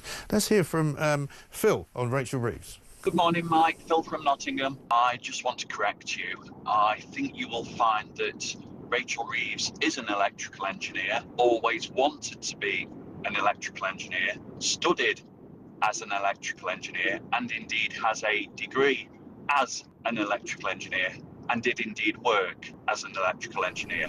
Did she go to the London School of Electrical Engineering? Let's check in with Rachel. Well, I'm an economist. I studied economics. I got a master's in economics from the London School of Economics, and I worked as an economist at the Bank of England. OK. All right, Rach. So how are you going with running the economy? Not going too well, really. The Sun this morning, Harry Cole's column, says Rachel with an axe is in poo corner. Harry Cole is here with us. Harry, very good morning to you. Morning, how are we doing? Yeah, we're doing a lot better than Rachel Reeves, I think you'll find. She was given pretty much short shrift on all the shows that she appeared on yesterday, and I'm afraid she's still under pressure this morning from an awful lot of newspapers who are saying, well, you know, what are you going to say on Wednesday? And, I mean, your piece as well, saying confidence is down, sackings have begun, expansion plans have been snuffed out, and that's before the new workers' rights laws make hiring even trickier. And that's the current economic sort of environment is not good, is it? Well, yeah, no, Rachel Reeves took a big old gamble last July that this mythical growth was going to save her. She whacked 40 billion quid's worth of taxes on the country, namely on employers, rather than, city fat cats. People actually employ people in this country, down from, family restaurants and small firms of, a dozen people and, start-ups in this country, which we're meant to be sort of heralding. And then obviously the big employers as well, all going to be basically paying 1/7 extra on every single employee they have come April the 6th, I think it kicks in, or maybe April the 2nd, either one. But new tax year next month. Now that's sort of the pain of October's budget hasn't yet really kicked in, right. And growth has been downgraded. We think it's going to be halved, the growth predictions by the OBR. Now look, the OBR don't get their predictions, spot on, and they're often just sort of playing darts in the dark. But the general direction of travel isn't great. Bank of England says that growth this year will be 0.75%. Well, of course it's going to be like that, because they spent 6 months trashing the country, almost talking us into recession. Then they hit us with a 40 billion pounds worth of tax rises of 25 billion directly on people who employ people in this country, and then they go, oh gosh, look, growth's down, and she's going to try and blame, you know, the New World Order and Donald Trump's tariffs. But frankly, I suspect everyone in the House of Commons will be saying, even on her own side, hang on, this is kind of our fault. Yeah. So the whole gamble, the whole plan when Labour came into power was they would get growth going, so they wouldn't have to cut the size of the state. Now, commendably, Reeves is holding off from pressure from Labour MPs, from the Treasury, to put taxes up again. She's holding out on pressure mainly because she knows she can't borrow any more money because the markets won't wear it. And look, you know, we're going to hear austerity in the you know, screamed top of lungs for the next few months. But the Treasury points out, look, it's not really austerity when we're spending £1.4 trillion a year. That is what government spending is forecast to hit in 2027. 1.4 trillion. How is that austerity? How is that sustainable? So she's got to get the axe out. And look, she's a Labour chancellor. That's probably not what she imagined her chancellorship would be. But she's got to reduce the size of the state, and that's going to be a massive headache for her. And she's got to surely start taking fewer freebies, hasn't she? Because she's got herself into a whole load of trouble getting tickets for free to go and see Sabrina Carpenter. I mean, surely to heavens you would have thought, if you're Keir Starmer, you say to your senior cabinet colleagues, look, whatever you do, while we're slashing and burning, you know, taking money off disabled people, taking money off pensioners, taking money off farmers, taking money away from people on benefits and on PIP and all the rest of it, you know, whatever you do, don't be seen doing something that might look bad, and this looks bad. Yeah, I'm not really sure what she was doing. That row obviously dominated the early days of the Labour government, when you know, it seemed to be, you know, the whole lot of them seemed to be boogieing to Taylor Swift and, you know, giving Swiftie, you know, Taylor Swift favours, to giving a motor school escorts, all that stuff. Yeah. You know, I thought that had all gone away. I thought they'd sort of got a grip on that, but clearly not. Apparently I mean, the sums we're talking about are fairly nominal, but optically, you know, you're the Chancellor, you're going to get your axe out. I can't see how she walked into that one. No, exactly right. And also, the axe may well be made of polystyrene as opposed to actual metal, because I was talking to Dave Penman earlier from one of the big civil service unions. He seems very relaxed. What a remarkable turnaround. I mean, one of the most obnoxious, I'm not going to use a rude word at this time of the morning, one of the most pugnacious people in public life for the last 15 years, and he's now going, yeah, all right, we'll slash the state. I mean, unbelievable. But I think the reason he's doing that is because he knows it won't happen, because it's been pointed out to me since I spoke to him that we're looking at a sort of 15% reduction over 5 years, which in effect is 3% a year, which is in effect natural wastage, which is in effect not really slashing the civil service at all. And I think that's why he realises that this is yet another sort of Labour promise, which is not quite what it's cracked up to be. Yeah, I mean, look at the benefit reforms set out last week as well. You know, 6 billion cuts, six or so billion quid worth of cuts to benefits. But again, forecast to hit £70 billion of public spending by the end of this decade. You know, this is tinkering stuff. I think there will be some quite significant reductions in the size of Whitehall budgets in the coming months. Obviously, she's going to sort of set the direction of travel of that on Wednesday, and then all the departments go into negotiations in the run up to the spending review this summer. I think will be sort of in June, just before the sort of summer break, where we'll actually get the details. But they're not disputing the fact that, you know, some departments have been asked to find 11% cuts. Now, if that's frontline policing and things like that, or the court system, which is already, you know, so backlogged that, you know, trials are delayed for 3 years already as it is, that's going to be really quite painful. Everything's ring-fenced in defence and health, obviously, but the rest of it's kind of fair game. Now, 11%, that's quite significant. Now, I don't think that would be 11% across the board. But there is fat to be found there. But again, is it going to make a huge amount of difference when we're spending so much on the NHS, we're spending so much on benefits, and they've just vowed to increase defence spending to 2.5% of GDP? Now, I don't like to think it, but the quickest way to get defence spending to 2.5 GDP is make GDP smaller.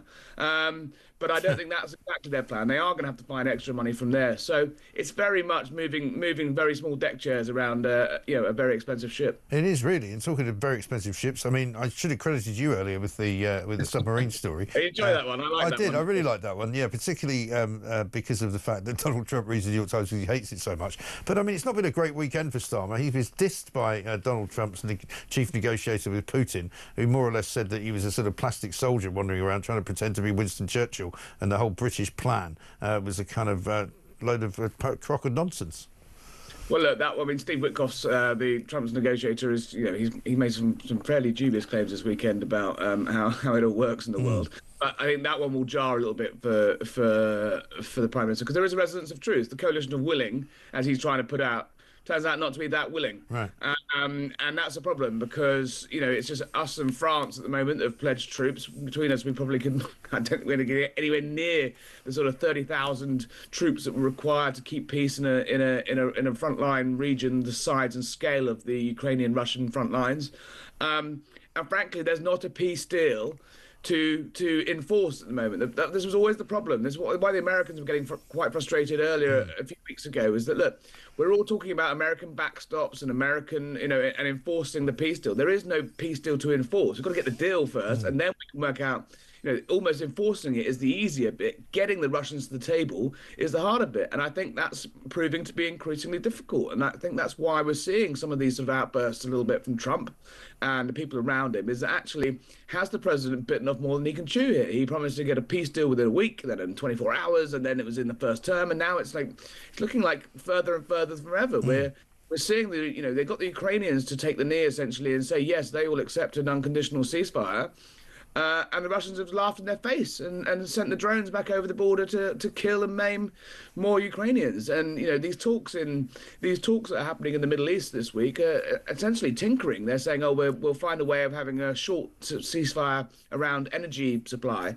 Well, that's nothing compared to the scale of the land war that Russia is engaging with Ukraine on. And the problem is that, it's all very well for Starmer to say, yes, we'll enforce the peace, but it doesn't even look like he's actually getting that much progress on that. And again, it comes down to that nub.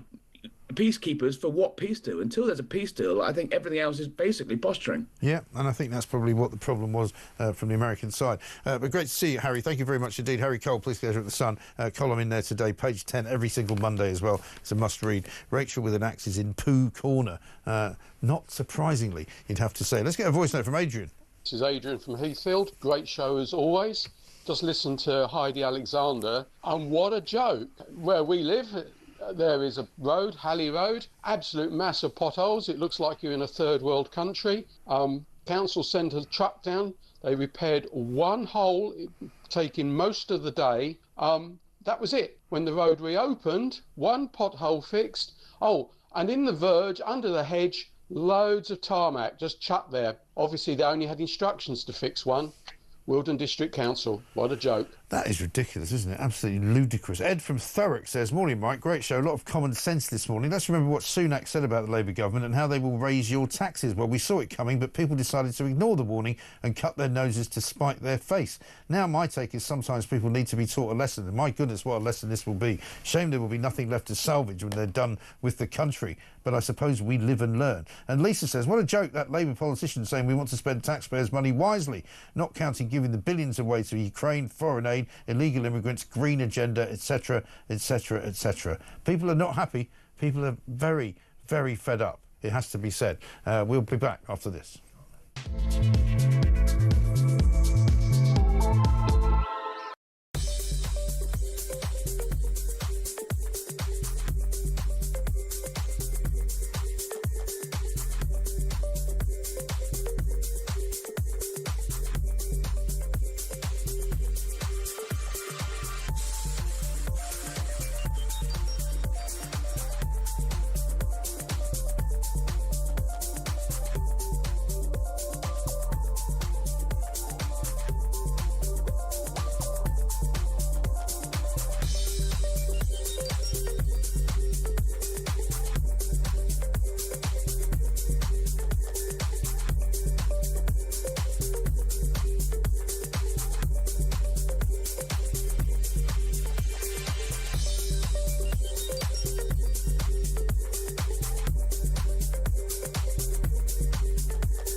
across the UK.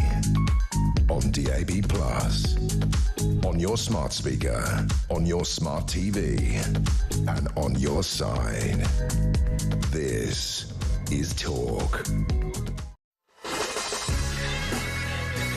Welcome back to Morning Glory. I'm Mike Graham. It's 8:40. Coming up, we've got lots more to do. Keep those calls coming in. Steve says, this morning, Mike, I've heard it all now, when the union is happy for hundreds of its members to lose their jobs. Just shows how much Labour and the unions are in cahoots with each other. Dear, oh dear. Well, I think the point about that, and in the interview I did with the head of one of the big civil service unions, is the way he's speaking in a way which is no way acceptable. If he was up against the Tory government, he would be ranting and raving and shouting and screaming and talking about a terrible waste of time and money and all of that. But I think he knows in his heart of hearts, even though he said that the Labour government wasn't being specific enough, he basically knows that whatever it is that they say they're going to do, they're not really going to do. Because at best they're going to get rid of 3% of the people over 5 years, which will bring them 15%, but it won't really have much impact in the short term. How about this from Dean in Oxford? Thieves interview regards the tickets. What a stuttering, shambolic mess. Absolutely and utterly disgraceful. Let's talk to Hamish de Bretton-Gordon, former British Army colonel, see what he makes of things going on in Points East, Ukraine specifically. Hamish, very good morning to you. Hi, good morning, Mike. Good to talk to you. Where are we at the moment? Because we seem to be in a sort of slight holding pattern where nothing much is really happening. The war goes on, people are still being killed, conversations are being had, but there's not much progress being made. You're absolutely right. I mean, I think it's very important to point out that, yeah, even overnight, lots of people are being attacked across Ukraine. And as you've said earlier on, Steve Witkoff, who is Donald Trump's envoy, who's running negotiations in Riyadh at the moment in Saudi Arabia, when you see what he said, and I don't want to go over what you've just been speaking with Harry about, but it's easy to mistake that he might well be Putin's envoy and not Trump's. We're expecting the Americans to be honest brokers here.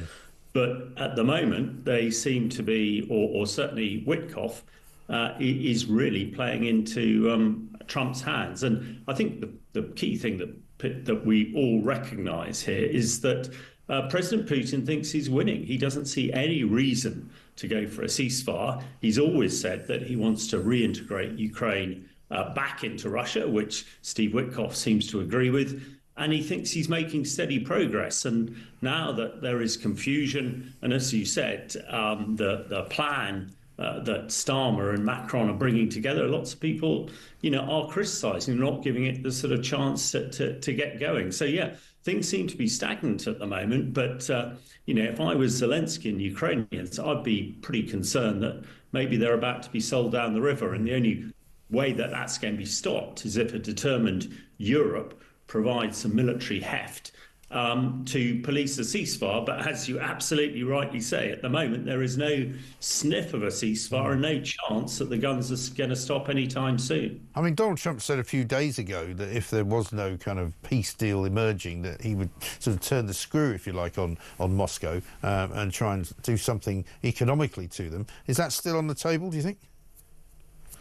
Well, let's hope so. I mean, I also hope still on the table is the American military might being put behind Ukraine, which, again, he said a few times over the last few weeks as a way to get this moving forward and resolve it. It's difficult to imagine what more, certainly on the financial side, that the Americans can do to strangle the Russians. Of course, one of the key things we're talking about at the moment is stopping attacking infrastructure and the power grids in both countries, but it's the Russian hydrocarbon industry that is providing all the money and the resources for Putin to keep fighting. And it's that the Ukrainians have been very successful at attacking at the moment.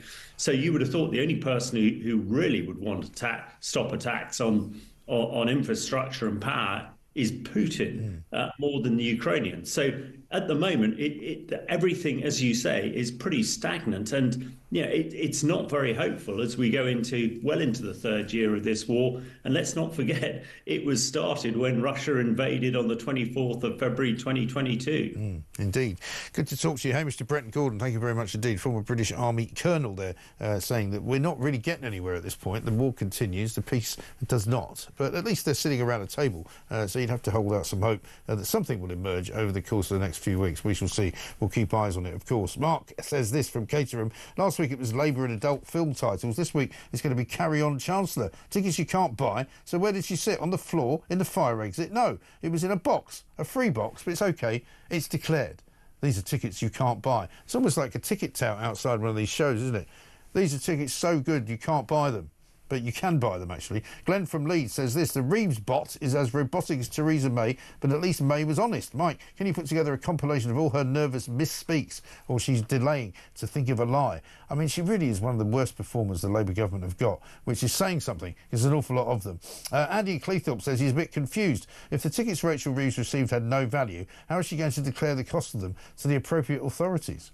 Well, she's already declared them, I think, £600, she says. I presume that's for both, rather than for £600 each. But she was in a box, so I wouldn't be surprised if it was £600 each. Coming up, we're going to be talking to Professor Carol Sikora, because I'm sure it didn't pass you by, but yesterday was the 5-year anniversary of the first lockdown during COVID, 2020, ordered by Boris Johnson.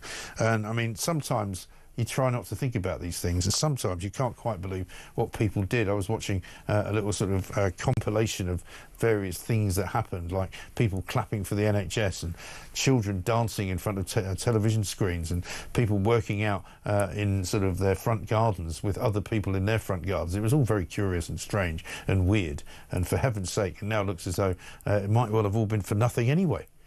We'll talk about it coming next.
Did you burn yourself? Just a little bit. Watch. Oh my God, I think my top's on fire.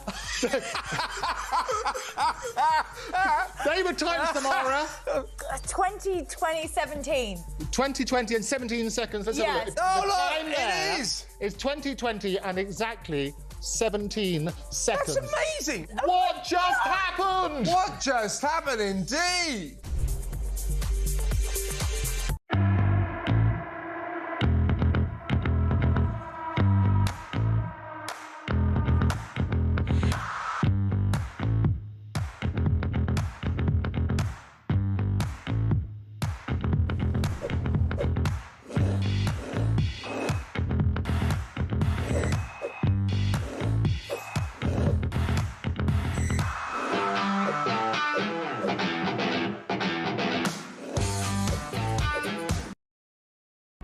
across the UK.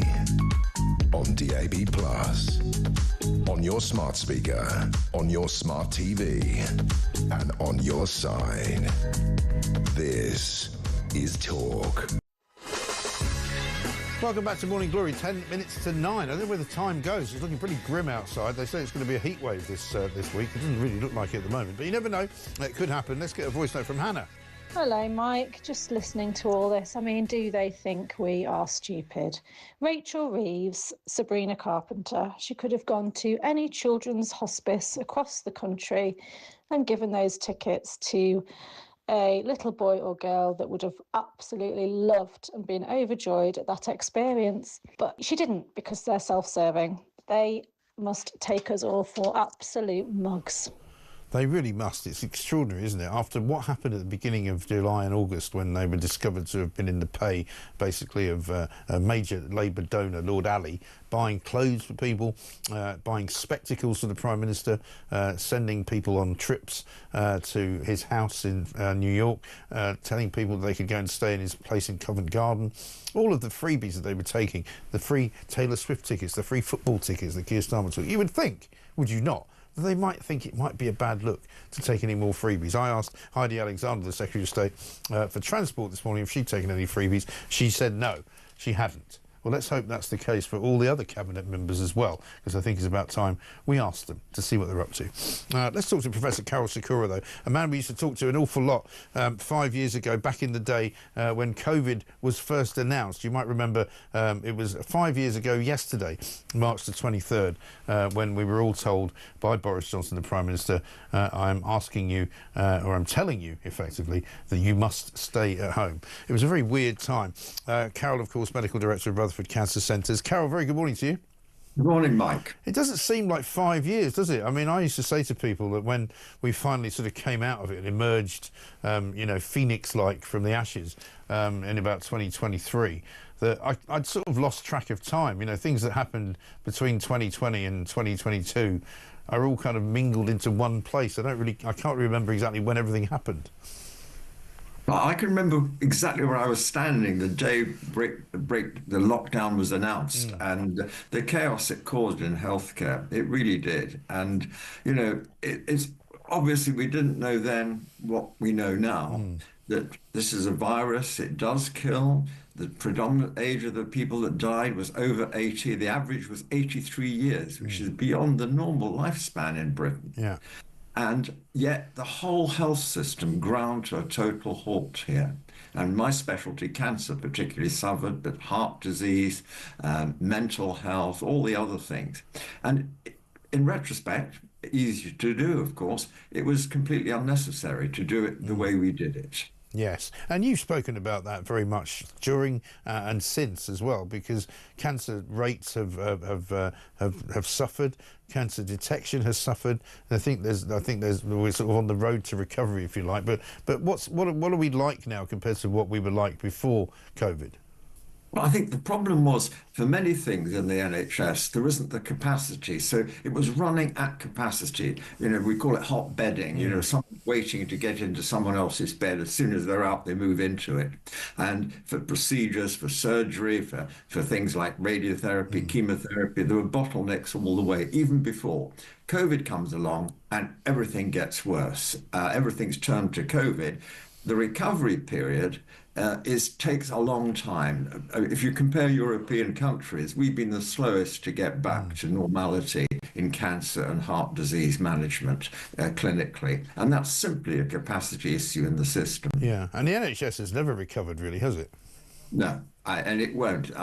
You know, what Streeting's doing seems great. I mean, getting rid of a bureaucratic layer makes total sense. But at the end of the day, it's not clearing the 7.4 million people waiting for something, and there's more being added than being taken off the list. That's the problem, because the capacity lack.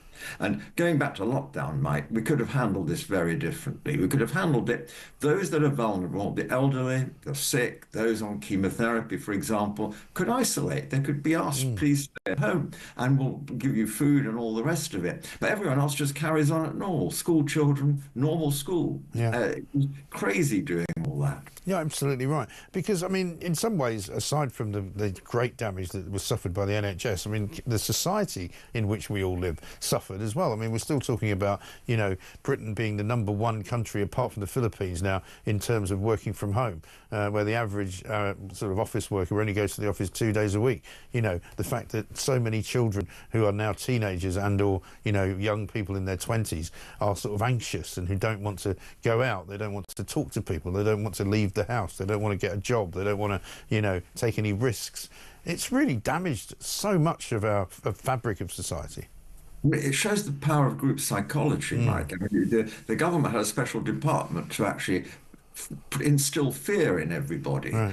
Just like, you know, the communists and the Eastern Bloc in the good old days of the Cold War instilled fear in the population. My father was Polish, and I remember going over there as a kid, and, you know, when you got to the border, you just were questioned about what was going on. Guys were poking guns at you. It was ridiculous, really. It was the installation of fear, and that's what we had during COVID. And again, that was totally unnecessary. Sure. And I think Sweden led the way to a sensible type of lockdown. The elderly, the infirm, isolate, the rest just carry on as normal. Yeah, and I saw Matt Hancock last week at the COVID inquiry saying that he didn't have any regrets and that he thought he had behaved impeccably, which has to be surely one of the more deranged, deluded views of his conduct that I think you've ever heard. I think it was so funny, those videos that we saw at the end when he resigned. But, you know, he wasn't really in charge. I mean, the medical officers were in charge, and they went down the route of a hard lockdown, which was, you know, it's very difficult. So at the time, we didn't know that the virus, like many others, is a relatively harmless respiratory virus that does kill people. But so does the influenza every winter. It kills people, and you can't stop it. There's nothing you can do. Sure, you can vaccinate, and that reduces the mortality, but it still will kill, especially older people. Yeah, I mean, that is the problem. So, I mean, this COVID inquiry which is going on, which is going to be the most expensive inquiry in the history of inquiries, and is not actually asking the right questions anyway, is there any point in it?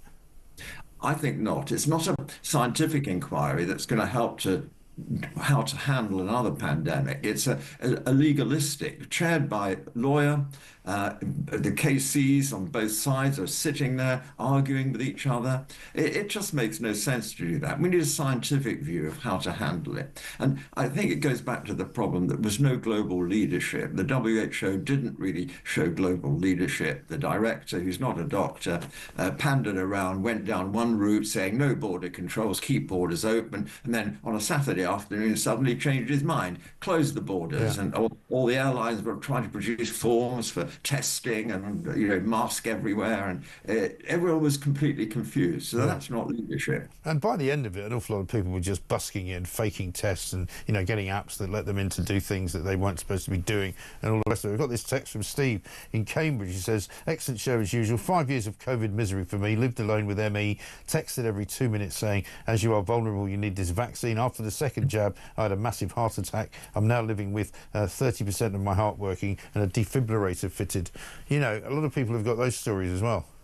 I know. And, you know, a lot of people made a lot of money out of it, whether it's ventilators, the vaccine, even GPs. And I still get requests for go for a booster. The GPs paid 28 quid, the vaccine company another 28 quid, the taxpayers doing it. I'm not going for that. I've had enough. I've had 5 jabs, and that's me done. Yeah, I only had 2 because I had to go and see my mother in America. They stopped me from doing that anyway. Listen, Professor Carol, great to talk to you. Thank you very much indeed. Carol Sikora, Medical Director of the Rutherford Cancer Centres. We're still in recovery, if you like, from COVID. This from Martin in Stroud. Today, 5 years ago, was the first working day of staying at home for the whole nation. Sadly, it would seem over half the nation haven't been told it's time to get back to the office.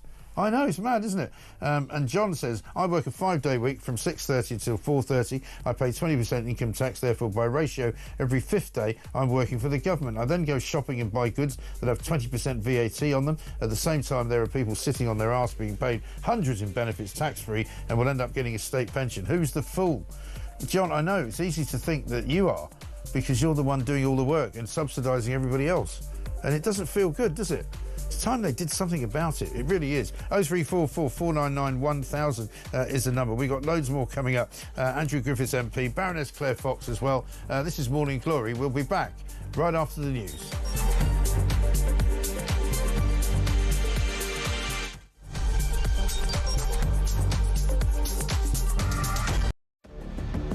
I can announce this government will begin the biggest sustained increase in defence spending since the end of the Cold War.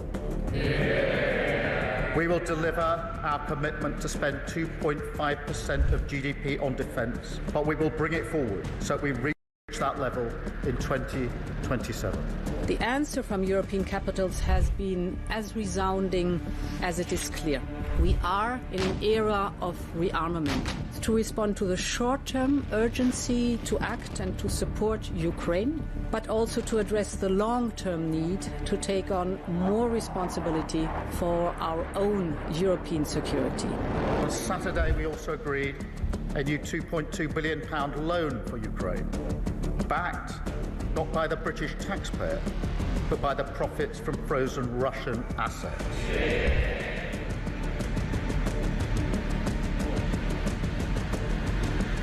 It is my pleasure to bring from His Majesty the King a letter. He sends his best wishes and his regards, of course, but he also asked me to bear this letter and bring it to you. So can I present the letter from the King to you? Thank you very much. Am I supposed to read it right now? Yeah, please do. I will do. I've got to tell him what your reaction is, so I need to know. I need to know. He is a great gentleman. A great, great gentleman. He said he thinks the war's going to go on for a long time, and he better not be right. Well, I just think he should be more appreciative, because this country has stuck with them through thick and thin. We've given them much more than Europe, and Europe should have given more than us, because as you know, that's right there, that's the border. What kind of diplomacy, JD, you are speaking about? What do you mean? I'm talking about the kind of diplomacy that's going to end the destruction of your country. Yes, but if you are not Mr. President, with respect, I think it's disrespectful for you to come into the Oval Office and try to litigate this in front of the American media. You're gambling with the lives of millions of people. You're gambling with World War III. You're gambling with World War III.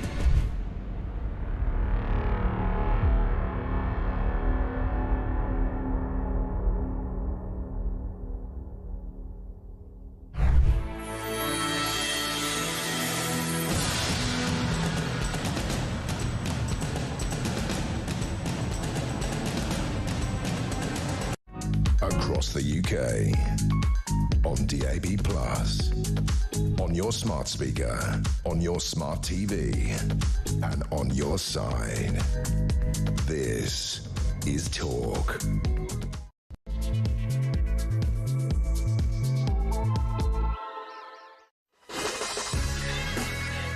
Welcome back to Morning Glory. Coming up to nearly 3 minutes past 9. I'm Mike Graham. You are here at the home of common sense. And where else would you want to be, ladies and gentlemen? Because we've got an awful lot of things to discuss. To wit, migrants staying in this country for a very much longer time than anybody had ever thought.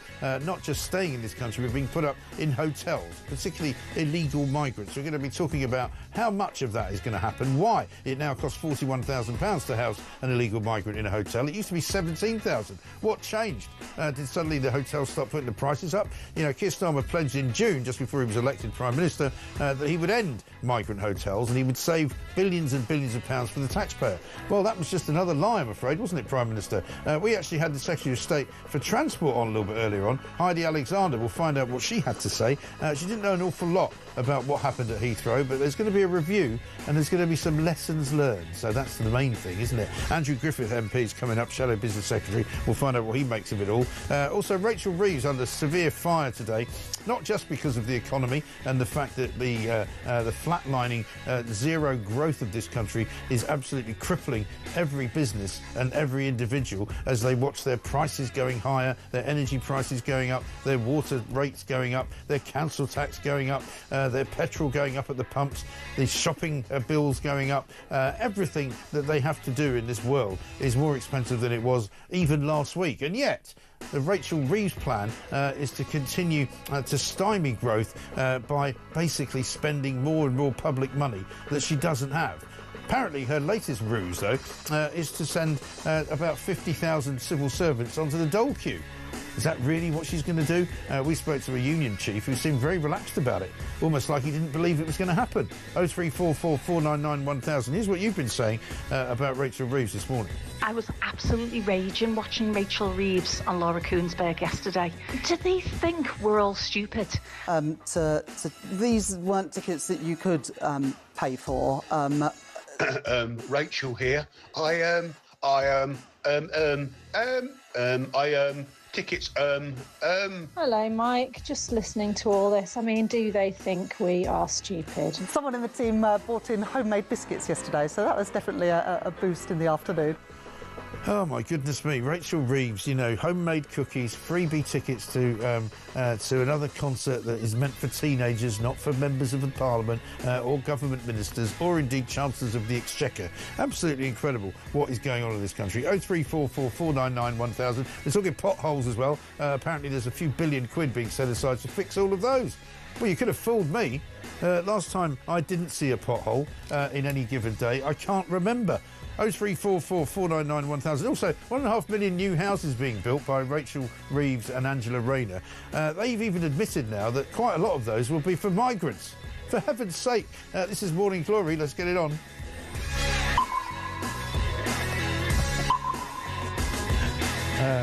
I see no growth. That's now just the general sound I'm going to play whenever you want to mention Keir Starmer, because there he is, looking through his binoculars on a submarine, accompanied, by the way, by a New York Times reporter, because he thinks if they write him up in the New York Times, it will make him seem even more of a statesman. Unbelievable.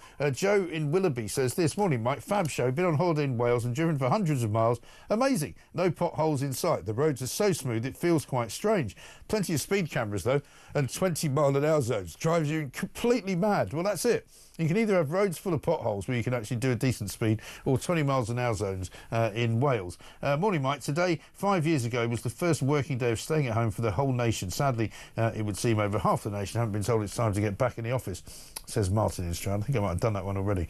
And Brian says, Mike, maybe if the uncivil service came into the office, they could get more work done. Well, you might think so.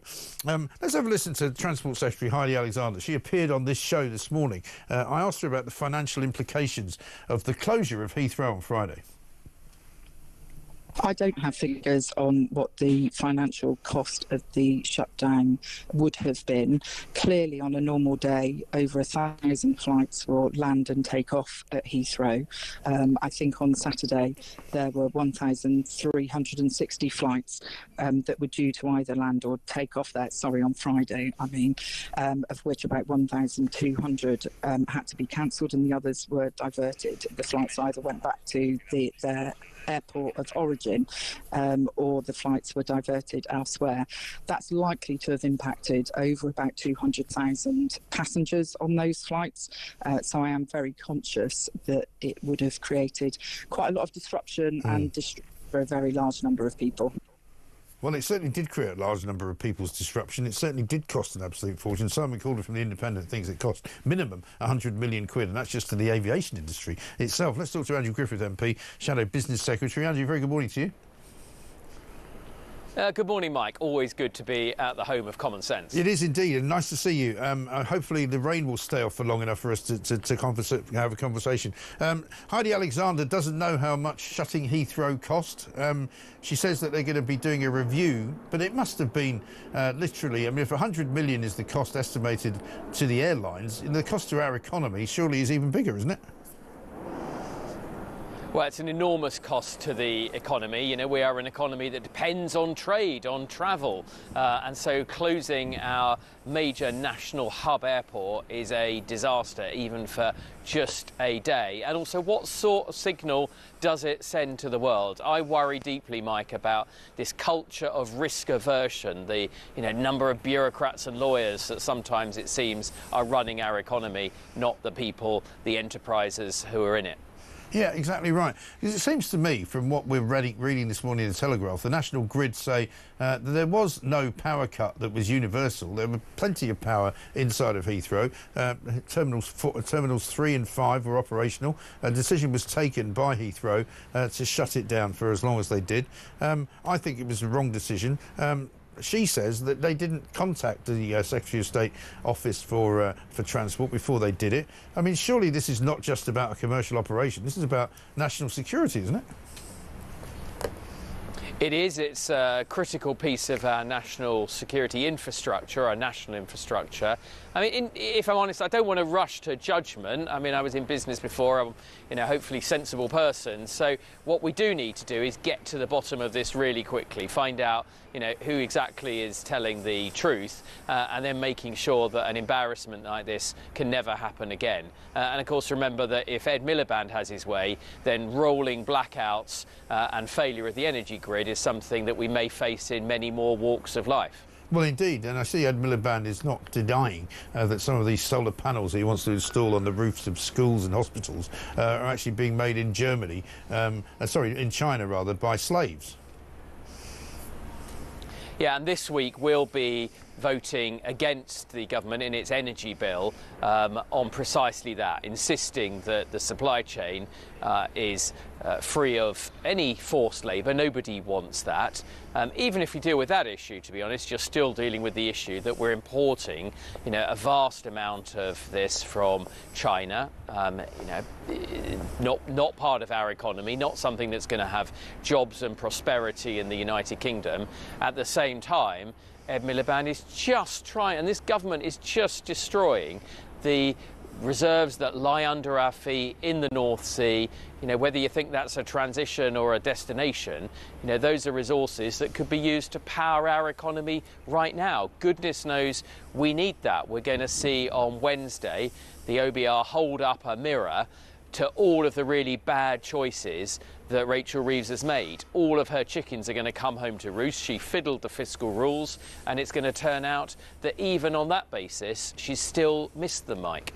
Well, exactly right. And so many of their promises are kind of hollow, aren't they? I mean, it looks as though now this pledge to cut civil service jobs is literally not worth the paper that it's written on, because somebody's pointed out to me that if you're claiming 15% cut over 5 years, that's 3% a year. It's not really much more than natural wastage. And the unions that I've spoken to today, Dave Penman in particular, who used to be rabidly anti-Tory when they ever talked about cutting any civil service jobs, seems very relaxed about it, almost as if he doesn't believe it's going to happen.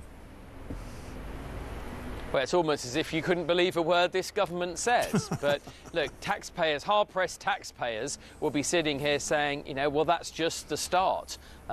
Last week in the Commons, this week in the House of Lords, the government is jamming through a 300-page employment rights bill that's going to significantly increase the amount of time paid for by the taxpayer that union reps can not do their jobs and spend their time on union business. Now, that's all in the public sector.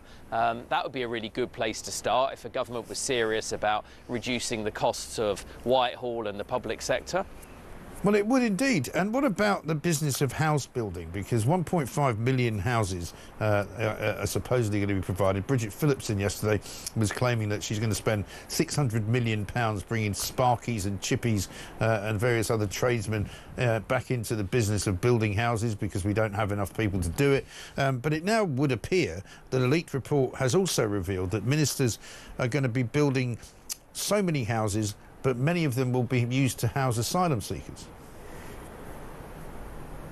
Look, this is a really, really big issue, and it goes to the heart of this government's failure to have a plan. Remember, Mike, they said they had a plan, we're going to control the boats, smash the gangs, all that sort of stuff. Like so many of the things that they said to get elected, that was all an empty promise. On day one, they scrapped the Rwanda deterrent plan. We've seen record levels of arrivals in small boats on their watch. And now they're starting to talk about having a similar plan and putting that in place after having presided over this very significant expansion in people arriving here. It's not acceptable to be building homes for immigrants. The many people who are hard-working, desperate to try and get a housing ladder or an affordable rent. Remember, this government is not serious about tackling the housing crisis. If it was remotely serious, it wouldn't be reducing the house building target in London, our greatest capital city, an area that's rich in the sort of infrastructure, one of the least dense cities in Western Europe. That's where homes should be built, and it's a measure of their lack of seriousness that while they're quite happy to go and try and build on, you know, precious green fields, nature, all around the overcrowded southeast, they're not remotely bit serious about actually building the homes where they're needed here in London. No, quite. And in addition to telling yet another lie back in June about ending asylum hotels, that's his quote, Keir Starmer's quote, saving the taxpayer billions, it now turns out that each asylum seeker to be housed costs now £41,000 a year instead of £17,000 a year, which is what it was in 2020. How has it gone up so much? Well, I think the people who are providing accommodation to asylum seekers see two things. First of all, they see the government's failure to get a grip on our border, which means there's an ever-increasing amount of demand for their accommodation. And secondly, they see a government that is not interested in protecting the interests of the taxpayer. And so they probably see these Home Office officials coming when it comes to setting the rates for people in asylum accommodation. The government absolutely needs to get a grip. We had plans in place. They're repealing some of the very sensible measures we had, for example, scanning arrivals to see if they actually were children as they claimed, or whether they were bearded 30-year-olds, protecting people in our schools, and going back to the Rwanda deterrent plan that would have been one of the few things that broke the chain, the incentives for people to smuggle people here and actually get to grips with controlling our borders. They've done none of these things. It's another litany of things that they said. You know, you remember Ed Miliband's promise to reduce energy bills. Well, anyone looking at their energy bill will see that hasn't happened. And Keir Starmer said exactly the same about council tax. Remember he said he was going to freeze council tax? He did. Well, go and look at your council tax bill and see if that looks like a freeze to you. There are local elections coming, there are mayoral elections coming. This is a great opportunity, not just to vote for a sensible Conservative council or mayor who's actually going to have your taxpayer interests at heart, but also to send a massive signal to this government about what you think about what they've done to farmers, to pensioners on winter fuel, or to businessmen. It is extraordinary what's going on. Andrew Griffith MP, thank you very much indeed. Shadow Business Secretary there on the shambles of this government. One from Julian in Oxford says, Mike, I've just driven back from the Alps in France at about 130 kilometres per hour, all the way on beautifully flat and smooth pothole-free roads. As soon as I got on the M25 from Dover, I was stationary, and the M20 is as rough as a ploughed field. Absolutely right. People will recognise that, I'm sure. Let's get a voice note from Melissa. Morning, Mike. It's Melissa from Cambridgeshire. I'm fuming and absolutely furious this morning with this government. Total hypocrisy. Absolute joke. Rachel Reeves is an absolute joke. Need to get rid of her. I'm embarrassed to be a woman because apparently women should be really proud of ourselves because of her. Sorry, I don't feel proud. She's just an embarrassment. Get rid of her. I mean, absolutely right. I mean, Keir Starmer couldn't contain himself, could he, when he was talking about how great it was going to be for a female chancellor, the first one in the history of chancellors. Let's have a look at what he said. It will also be the first budget delivered by a woman ever.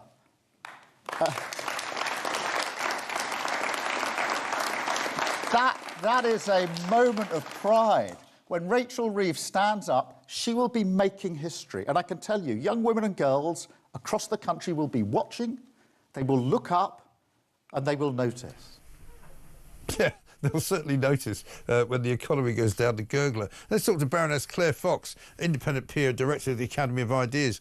I mean, it's so condescending that I play it all the time just because I want people to be reminded of how ridiculous and ludicrous the left can be about gender. You know, he's so amazed that he's managed to find a woman that can do a job. You know, I mean, what's he talking about? Apart from the fact that she's completely useless. Nothing to do with her being a woman, just the fact that she's useless. Yeah, I mean, there's no doubt about it. Identity politics is well and truly shown up by that clip. Rachel Reeves is certainly gaining a reputation as the first woman chancellor. And that reputation is to drag down and sully the idea that women in power might do anything good. So, you know, it's not very good news for women. I thought the voice note from someone was just, it makes you embarrassed. Yeah. The big emphasis was on that. But of course, what she was doing was she was saying the key and significant thing about me having this job is that I symbolise something. And we are fed up through, you know, equality, diversity and inclusion hires when people are only brought into a job because of their particular protected characteristic. Yeah. And then you find out they can't do the job. And that appears to be what's happened with Rachel Reeves. She got the job because she's a woman and she's not very good as a chancellor. So they should have selected the best person for the job. Yeah. Not I mean, emphasise that unfortunately, she's a woman. looking around the cabinet and the rest of the shower of Yeah, people she that might are be in the this, best. that are in this government, you know, the men and the women are equally useless. I mean, you could pick any department you like, and there's not really much to write home about, is there? That's very true.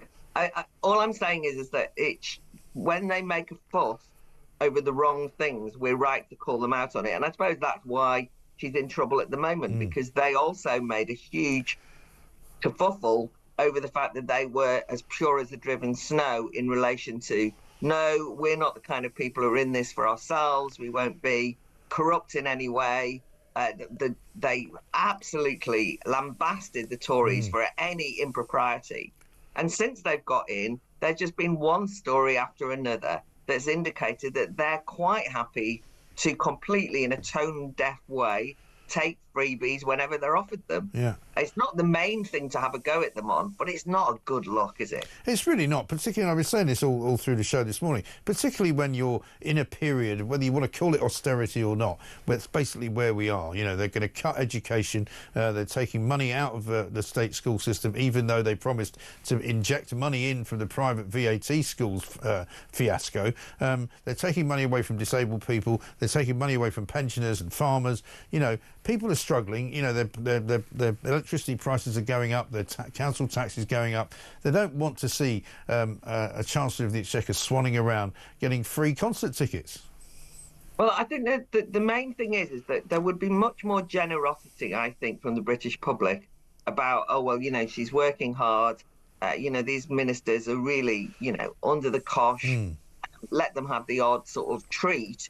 People would feel that if they weren't in this very stern schoolmarmy voice telling us that they have no choice but to absolutely attack the standards of living of ordinary people. I mean, wherever the blame lies, you've talked about potholes. You know, look at what's happening with the bins in Birmingham. Oh, my God. People's lives are being blighted. Yeah. I mean, rats as big as cats. Yeah. They can't get the bins collected.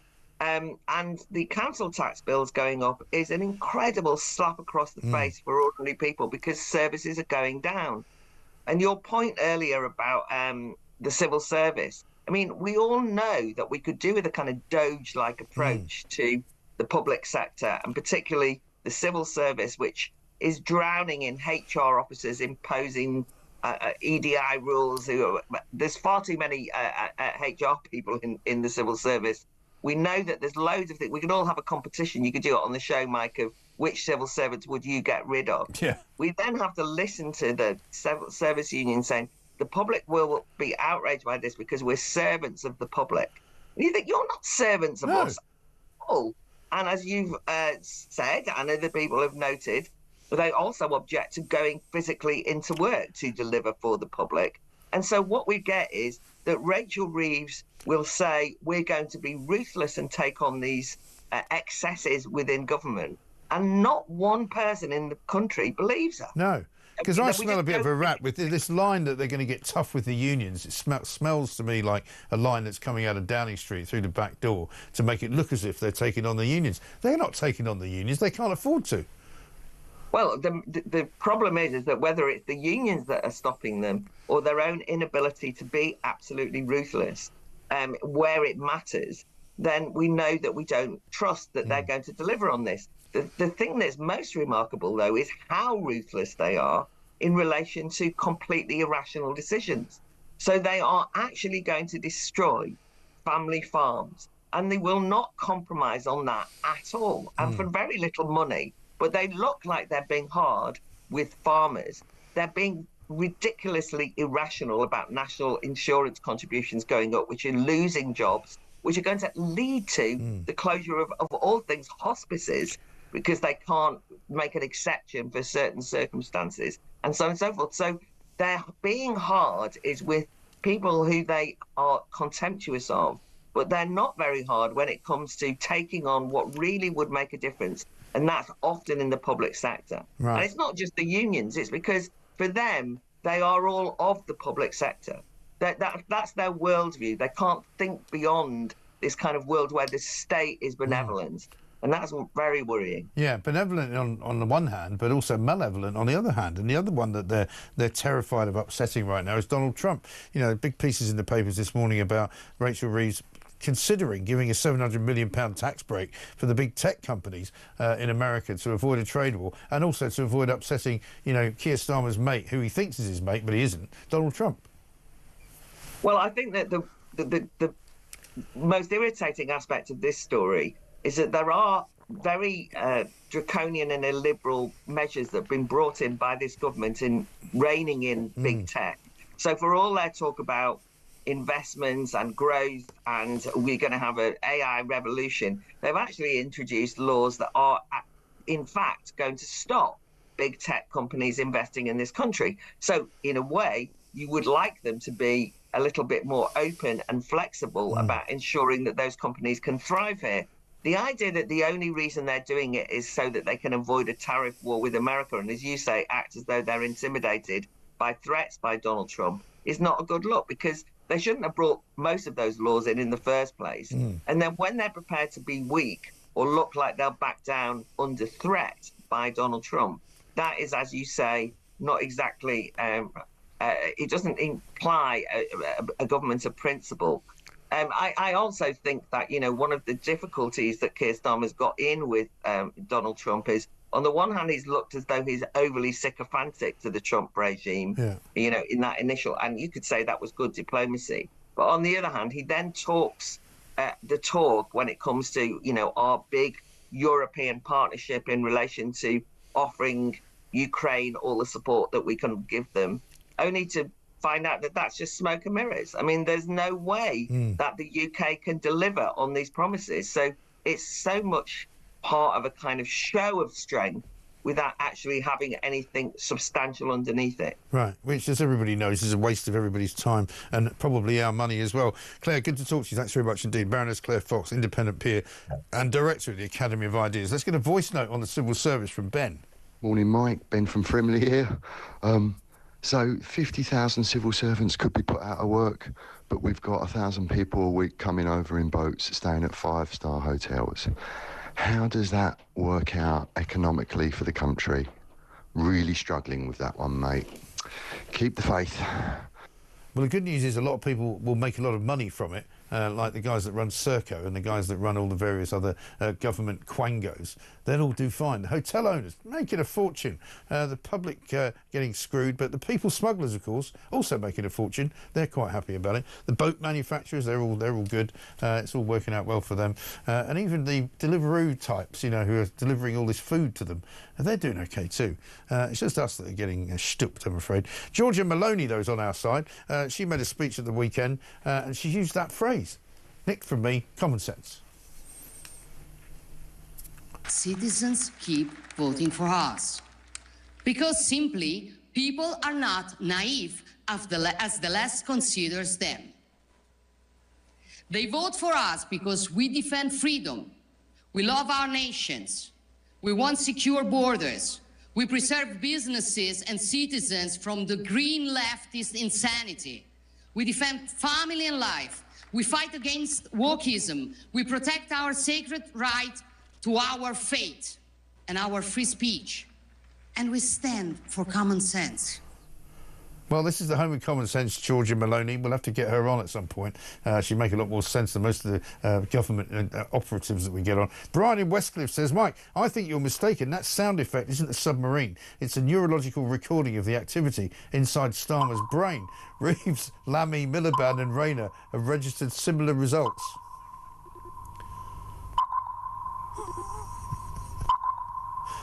I see no growth, or ships, or anything else, for that matter. Anybody got any tickets to the Cup final? Just send them to 10 Downing Street, we'll hand them to someone. Let's talk.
this week we found out that he's had a portrait commissioned of himself. Oh, yes. Right? Mr. Speaker. Has he? And there it is. Yeah. That cost £36,000 of your English money, taxpayers. And then it didn't have a frame on it, so they thought, better put a frame on it. The frame was another 15 grand.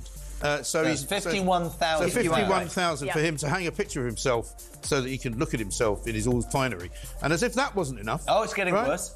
Grace and Favour apartment, which he gets as the Speaker of the House, he's just spent £7 million refurbing it. $7 million.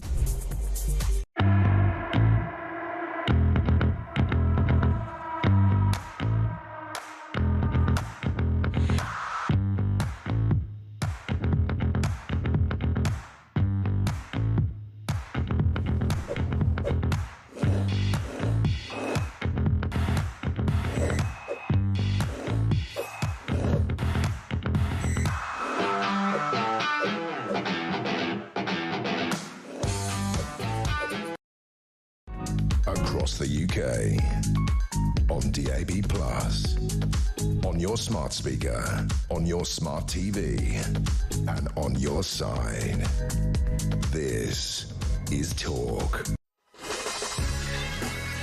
Welcome back to Morning Glory, 9:32. I'm Mike Graham with you all the way through until 10. Another half an hour or just under to go before Julie Hartley-Brewer's here. Colin says this.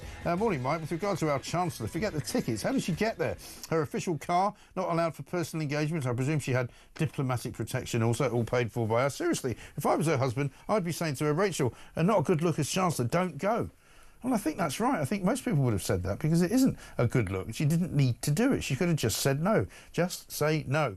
And Tony says open borders has caused a housing crisis in the UK. The new homes being built go to migrants, not young British people. And that is a big problem. And one of the problems we've also got, and we've talked about this for the last week and a half, is the problem of the state of our nation when it comes to fly tipping, when it comes to rubbish, when it comes to the fact that there are now rats as big as cats roaming around in Birmingham. We just heard Claire Fox talking about it. Let's talk now to Tony Kingsbury, who's a Conservative councillor, about his problem as well, because residents are being fined over flyaway rubbish by council enforcers in Welling in Hatfield in Hertfordshire. People have become nervous wrecks putting out their recycling bins because people are getting hit with £500 penalties for recycling the wrong stuff. Tony, very good morning to you. Good morning, Mike. So, I mean, we've got a crisis on our hands here, haven't we? We can't seem to contain the rubbish that we produce. We can't seem to reduce the rubbish that we produce. And nobody seems to want to collect it and take it away. Yeah, obviously we're all worried about fly tipping. Absolutely, I agree that fly tipping needs to be controlled. But in terms of this, the Labour Lib Dem cabinet in September put out a contract to district enforcement to enforce for fly tipping. But the concerns started to come in soon afterwards. We received several complaints from local businesses, but very minor issues where they could have been warned for, where they got £500 fines. And I raised this at a council meeting and it was fobbed off. And then we started to receive after that, I raised at the council meeting in November, and after that we received many residents getting fines for fly tipping for £500 for an envelope that came out of a bin, or a box that had been put in a communal area and been moved, and it's just, that isn't the way to address it. The council and district enforcement are getting money from this, and they're obviously incentivised to find people. Sure. Absolutely agree with bad fly tipping that's put in roads. Anyone that's deliberately doing that to be fined. But this is heavy-handed and inappropriate. Yeah, really. I mean, is this just the council figuring out a way to screw more money out of the effectively the customers? Well, I don't think it's something we would have ever done in administration in quite the same way. I think it's both. I think it is an attempt, it's not worked out right, but it is an attempt to reduce fly tipping, but it is also money for the council, and the budget papers for the upcoming council year had an extra £20,000 in there for money from district enforcement. Right. And they didn't pay for the contract to do this. It was obviously free to the council because they're both receiving money from it. Right. I mean, it does seem to be a crisis around the country, and different councils are dealing with it in different ways. And no, I'm with you, Tony. I'm not in favour of what you're suggesting here. here and what they're doing. But a lot of the reasons why people fly tip and why fly tipping seems to have got worse is that local regulations seem to have got worse in a lot of councils as well. You know, where people are told they have to make an appointment now if they want to get to the dump, or they can only bring certain things to the dump and not certain other things. You know what I mean? There's a lot of restrictions around the disposal of our garbage now. Yeah, I don't think that's particularly the case here, and locally, actually, well, in Hatfield, the Conservative County Council opened a household recycling centre, which is very close to everyone, so that's quite accessible for people to put their rubbish in. You know, and I absolutely agree that, you know, that should be used and people shouldn't be dumping. It's just I'm concerned about residents and businesses who are having these excessive fines and not being able to appeal very easily and not being able to sort it out. But absolutely agree we need to do something about fly tipping, and that's the right thing to do. And are the people who are being issued with these fines being given any advice from the likes of yourselves? I mean, can you tell them that these are not legal fines? I mean, can they refuse to pay them? They can make. They can't. It's not an appeal as such. If they want to do a formal appeal, they have to go to court, but they can put a representation back to the council. I've met with council officers to try and support the businesses and some of these residents, and we've not got very far with it, but they're getting different. The problem is if they go to court, it might be a worse fine, etc. But the issues that happen are so small. I would have thought that wouldn't happen, and I think some have had a fly tipping fine reduced from £500 to a littering fine, but there's literally envelopes had a £500 fine. It's ridiculous. It is mad, isn't it? Tony, good to talk to you. Thanks very much indeed. Tony Kingsbury, Conservative councillor in Hertfordshire there, where the council seems to have gone completely doolally. Maggie says this: Starmer, looking through those binoculars, is looking to see where his next freebie's coming from. She says, what a joke he is, trying to look all statesman-like, as if. And Simon says, I'm coming up to 55, born and bred and contributed since I was 13. How is it now 40 to 50 grand to house illegals or prisoners? Will I receive that amount when I retire? Well, I don't know. And Mark says, I live in a small village in Hertfordshire. Last week, our local council removed all the bins in the village. Council say the decision was made due to cutbacks. Absolutely appalling. Well, what do you think that's going to do? It's going to create even more rubbish, even more vermin, even more stench and ghastliness. What's wrong with these people? It's not that difficult, is it? 0344 499 1000. Let's get a voice note from Pete. Morning, Mike. Pete from Lancashire. I just need to correct you there, mate. I went a whole weekend without seeing a pothole. I was on a barge on the canal, but yeah, no potholes on the canal, mate. Great show. Take care, bye. I bet there was a few shopping trolleys in there and rats as big as cats. I wouldn't be surprised either. But no potholes on the canals. Great work, Lancashire. Well done. Coming up, Kwasi Kwarteng is going to join us.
across the UK.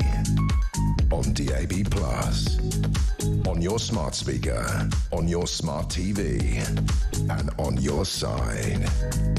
This is Talk.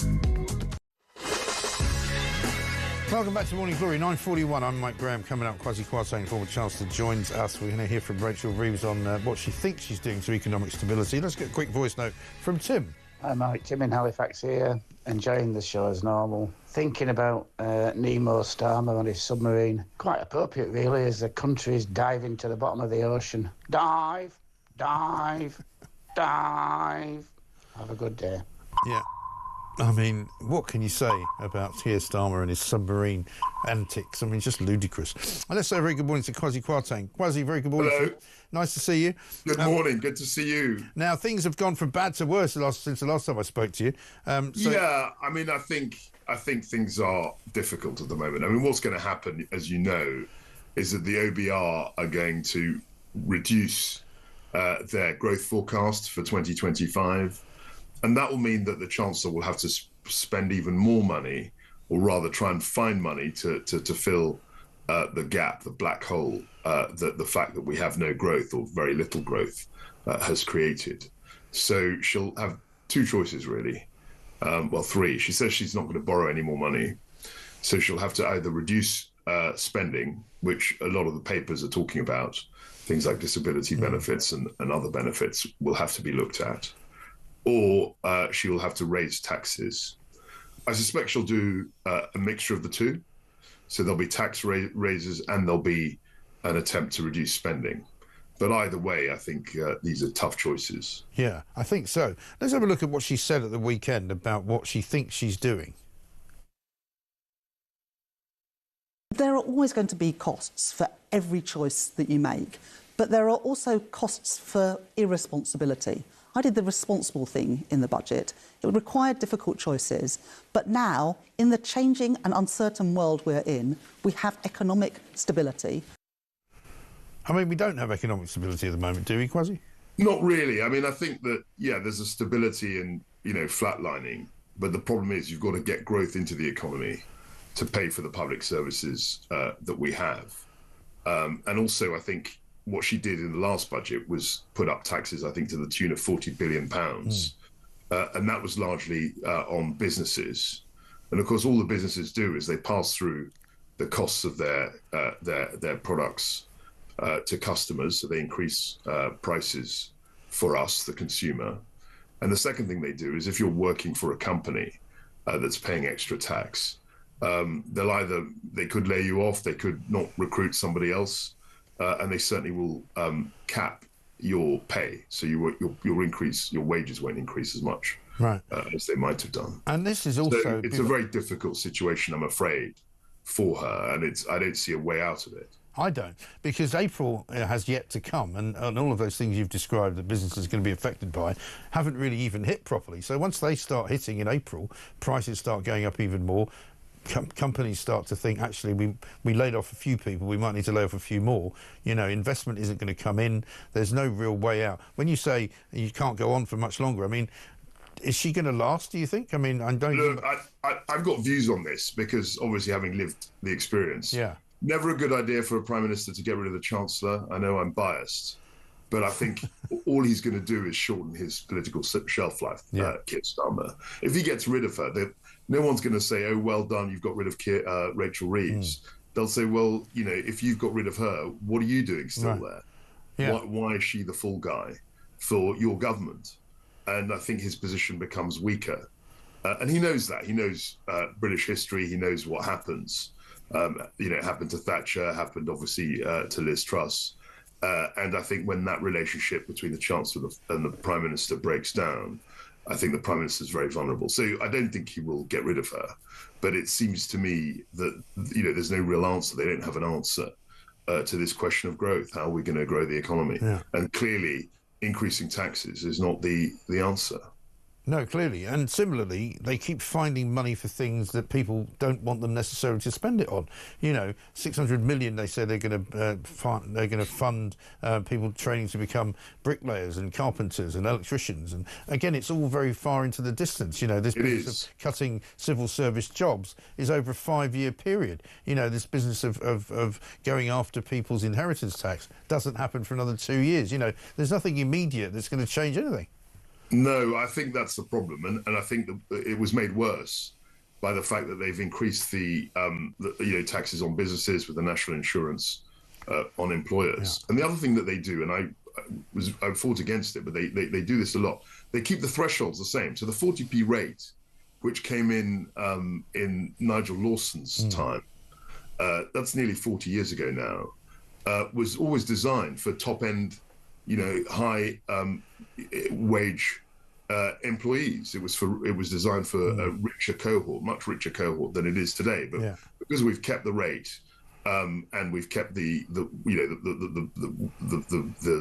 pay scale, as it were, we call 40,000 or 50,000. It's very, very much trapping people who are earning relatively not as much money as their counterparts did 40 years ago. 40 years ago, 40 grand a year was a very high wage. Yeah. Today, it isn't such a high wage, 50,000. And so I think they're trapping more and more people into a higher tax bracket, which will have an impact on those people's ability to pay for things.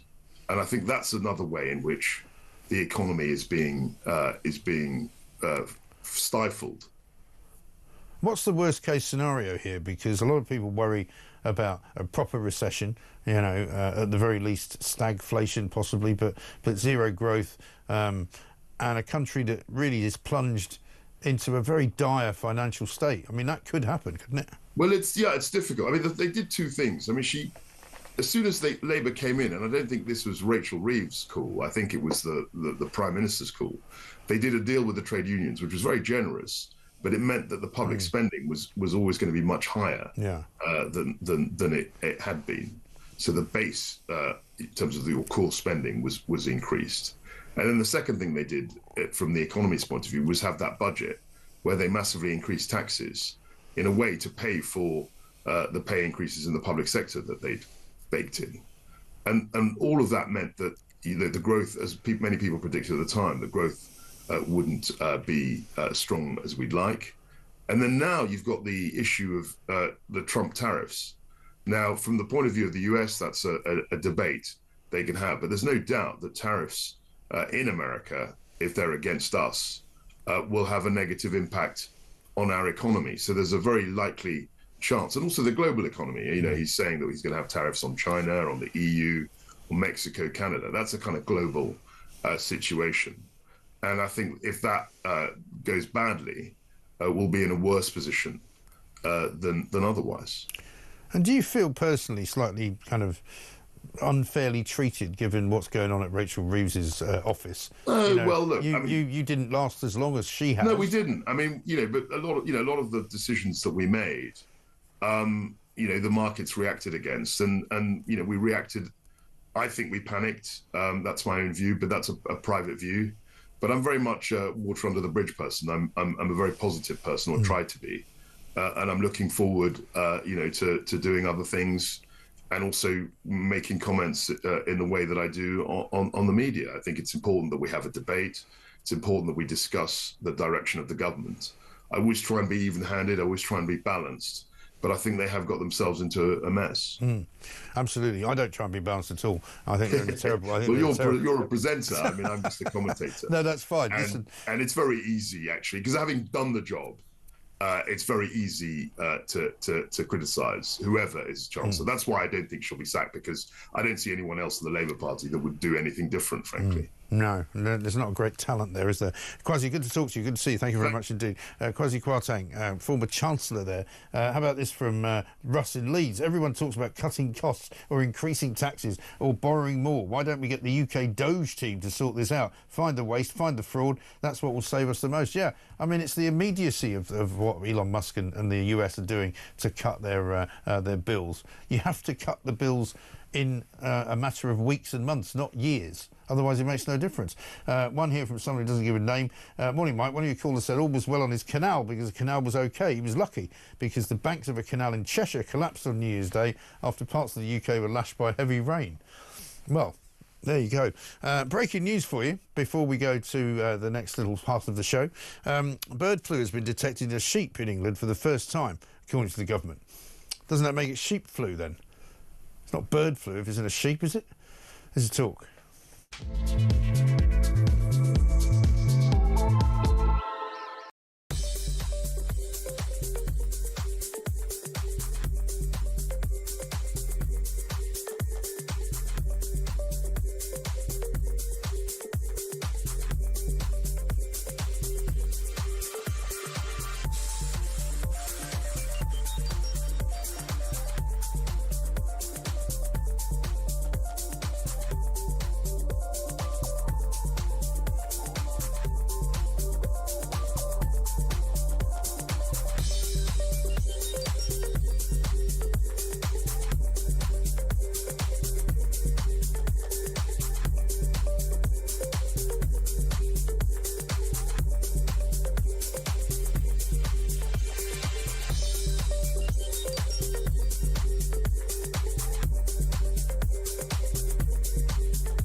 Apparently, King Charles will make a secret offer to Donald Trump during his state visit to reduce tensions between the White House and Canada.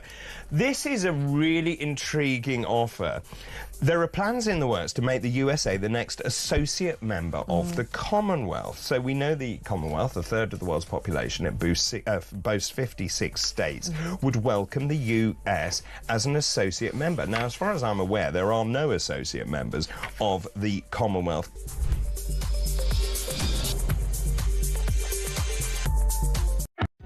Across the UK, on DAB+, on your smart speaker, on your smart TV, and on your side. This is Talk. Welcome back to Morning Glory, 9:53. I'm Mike Graham. Julie Hartley-Brewer here just before 10 to tell us what's going on. Has one from Sean. He says, Mike, in regards to migrant housing, can they not just bring back a few bibby stock homes, house the migrants there until they are processed and we know what to do with them? Absolutely right. John says, if I could issue a fine every time I see a bin collector drop something and fail to pick it up or rubbish blowing out of the wagon, I would be a rich man. And Laura says this on Working From Home. I had to take a morning off last week so I could sort a problem out. During the conversation, a dog was barking, then the doorbell rang 3 times, and then the baby started crying. Needless to say, I gave up and emailed the CEO. Yeah, well, exactly right. When you deal with people who are obviously working from home, you know intrinsically that they are not as efficient. They're not doing the job as well as they would otherwise do. Let's have a look, though, at what we did a bit earlier in the show today. Heidi Alexander, who is, of course, the Secretary of State for Transport in this country, was talking about what happened at Heathrow on Friday. I asked her, first of all, about the backup for Heathrow when the power went out. I'm not an electrical engineer, and I wouldn't start commenting on exactly what the power supply arrangements for a massive piece of national infrastructure should be. With respect to the expansion of Heathrow, we have invited proposals from Heathrow for a third runway. They are due to come back to us in the summer with those, and then we will be conducting a review of the airport's national policy statement, making sure that any proposals to extend the airport are in line with all legal requirements. And, you know, clearly the resilience of national infrastructure is something that is very important to us as a government. Yeah, that was because I said, wouldn't you really think that if you're going to have a massive airport like Heathrow, surely the substation that creates the electricity for it is inside the perimeter of the airport as opposed to outside it, where it can be vulnerable to all kinds of things, including terrorist attacks, now that they know they can knock out the airport. Here's what she had to say about the freebie tickets for Rachel Reeves. Rachel Reeves, your colleague, the Chancellor of the Exchequer, under fire today for taking some free tickets to Sabrina Carpenter's concert. Have you been in receipt of any free tickets recently? No, I haven't. Do you think she should have taken them? So I heard the Chancellor answering questions from the BBC's Laura Kuenssberg on this yesterday, and I don't have anything further to add to the comments that she made. OK. Heidi Alexander, thank you very much indeed. Secretary of State for Transport hasn't taken any free tickets. That's a good one. It's a good one if it turns out to be true, of course. And here she is finally on potholes, because Labour have announced today that they're going to create another fund for potholes, £4 billion+ in order to make sure that local councils fix the potholes. But the money's going to the Highways Agency. So the £4.8 billion is the money that will go to national highways to be spent this year on the strategic road network. That's the money for motorways and major A roads. That's to make sure that we can maintain and operate the busiest roads that a third of cars use and 2/3 of freight use. It will also be spent on things like big enhancement schemes at different junctions. The other measures that we are announcing today relate to money that we announced just before Christmas, which was a record £1.6 billion investment in highways maintenance and road repairs for local authorities. And the Prime Minister and I are today setting out measures to tackle this plague, really, of potholes on Britain's roads. We're requiring local councils to report to us on exactly how they are using the money before they can unlock the final payment that is due to them, because we're very conscious that every penny of taxpayers' money needs to be well spent. We need to get value for money. Some of the time that might mean actually proactive road resurfacing as opposed to just filling potholes. Proactive road surfacing and enhancement of junctions. It all sounds a bit worrying to me, doesn't it? Sounds a bit like cycle lane-tastic. It's potholes that need fixing, after all.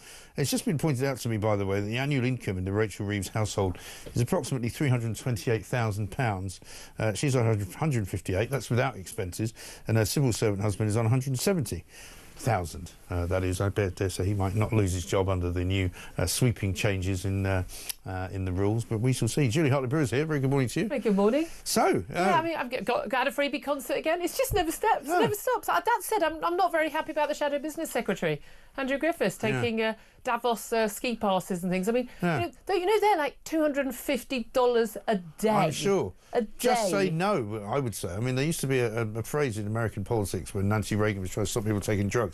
Just say no. You could say no. Just, how do you think it's going to look when you're making cuts to welfare things? Again, I'm in favour of a lot of the cuts, but how do they think it will look?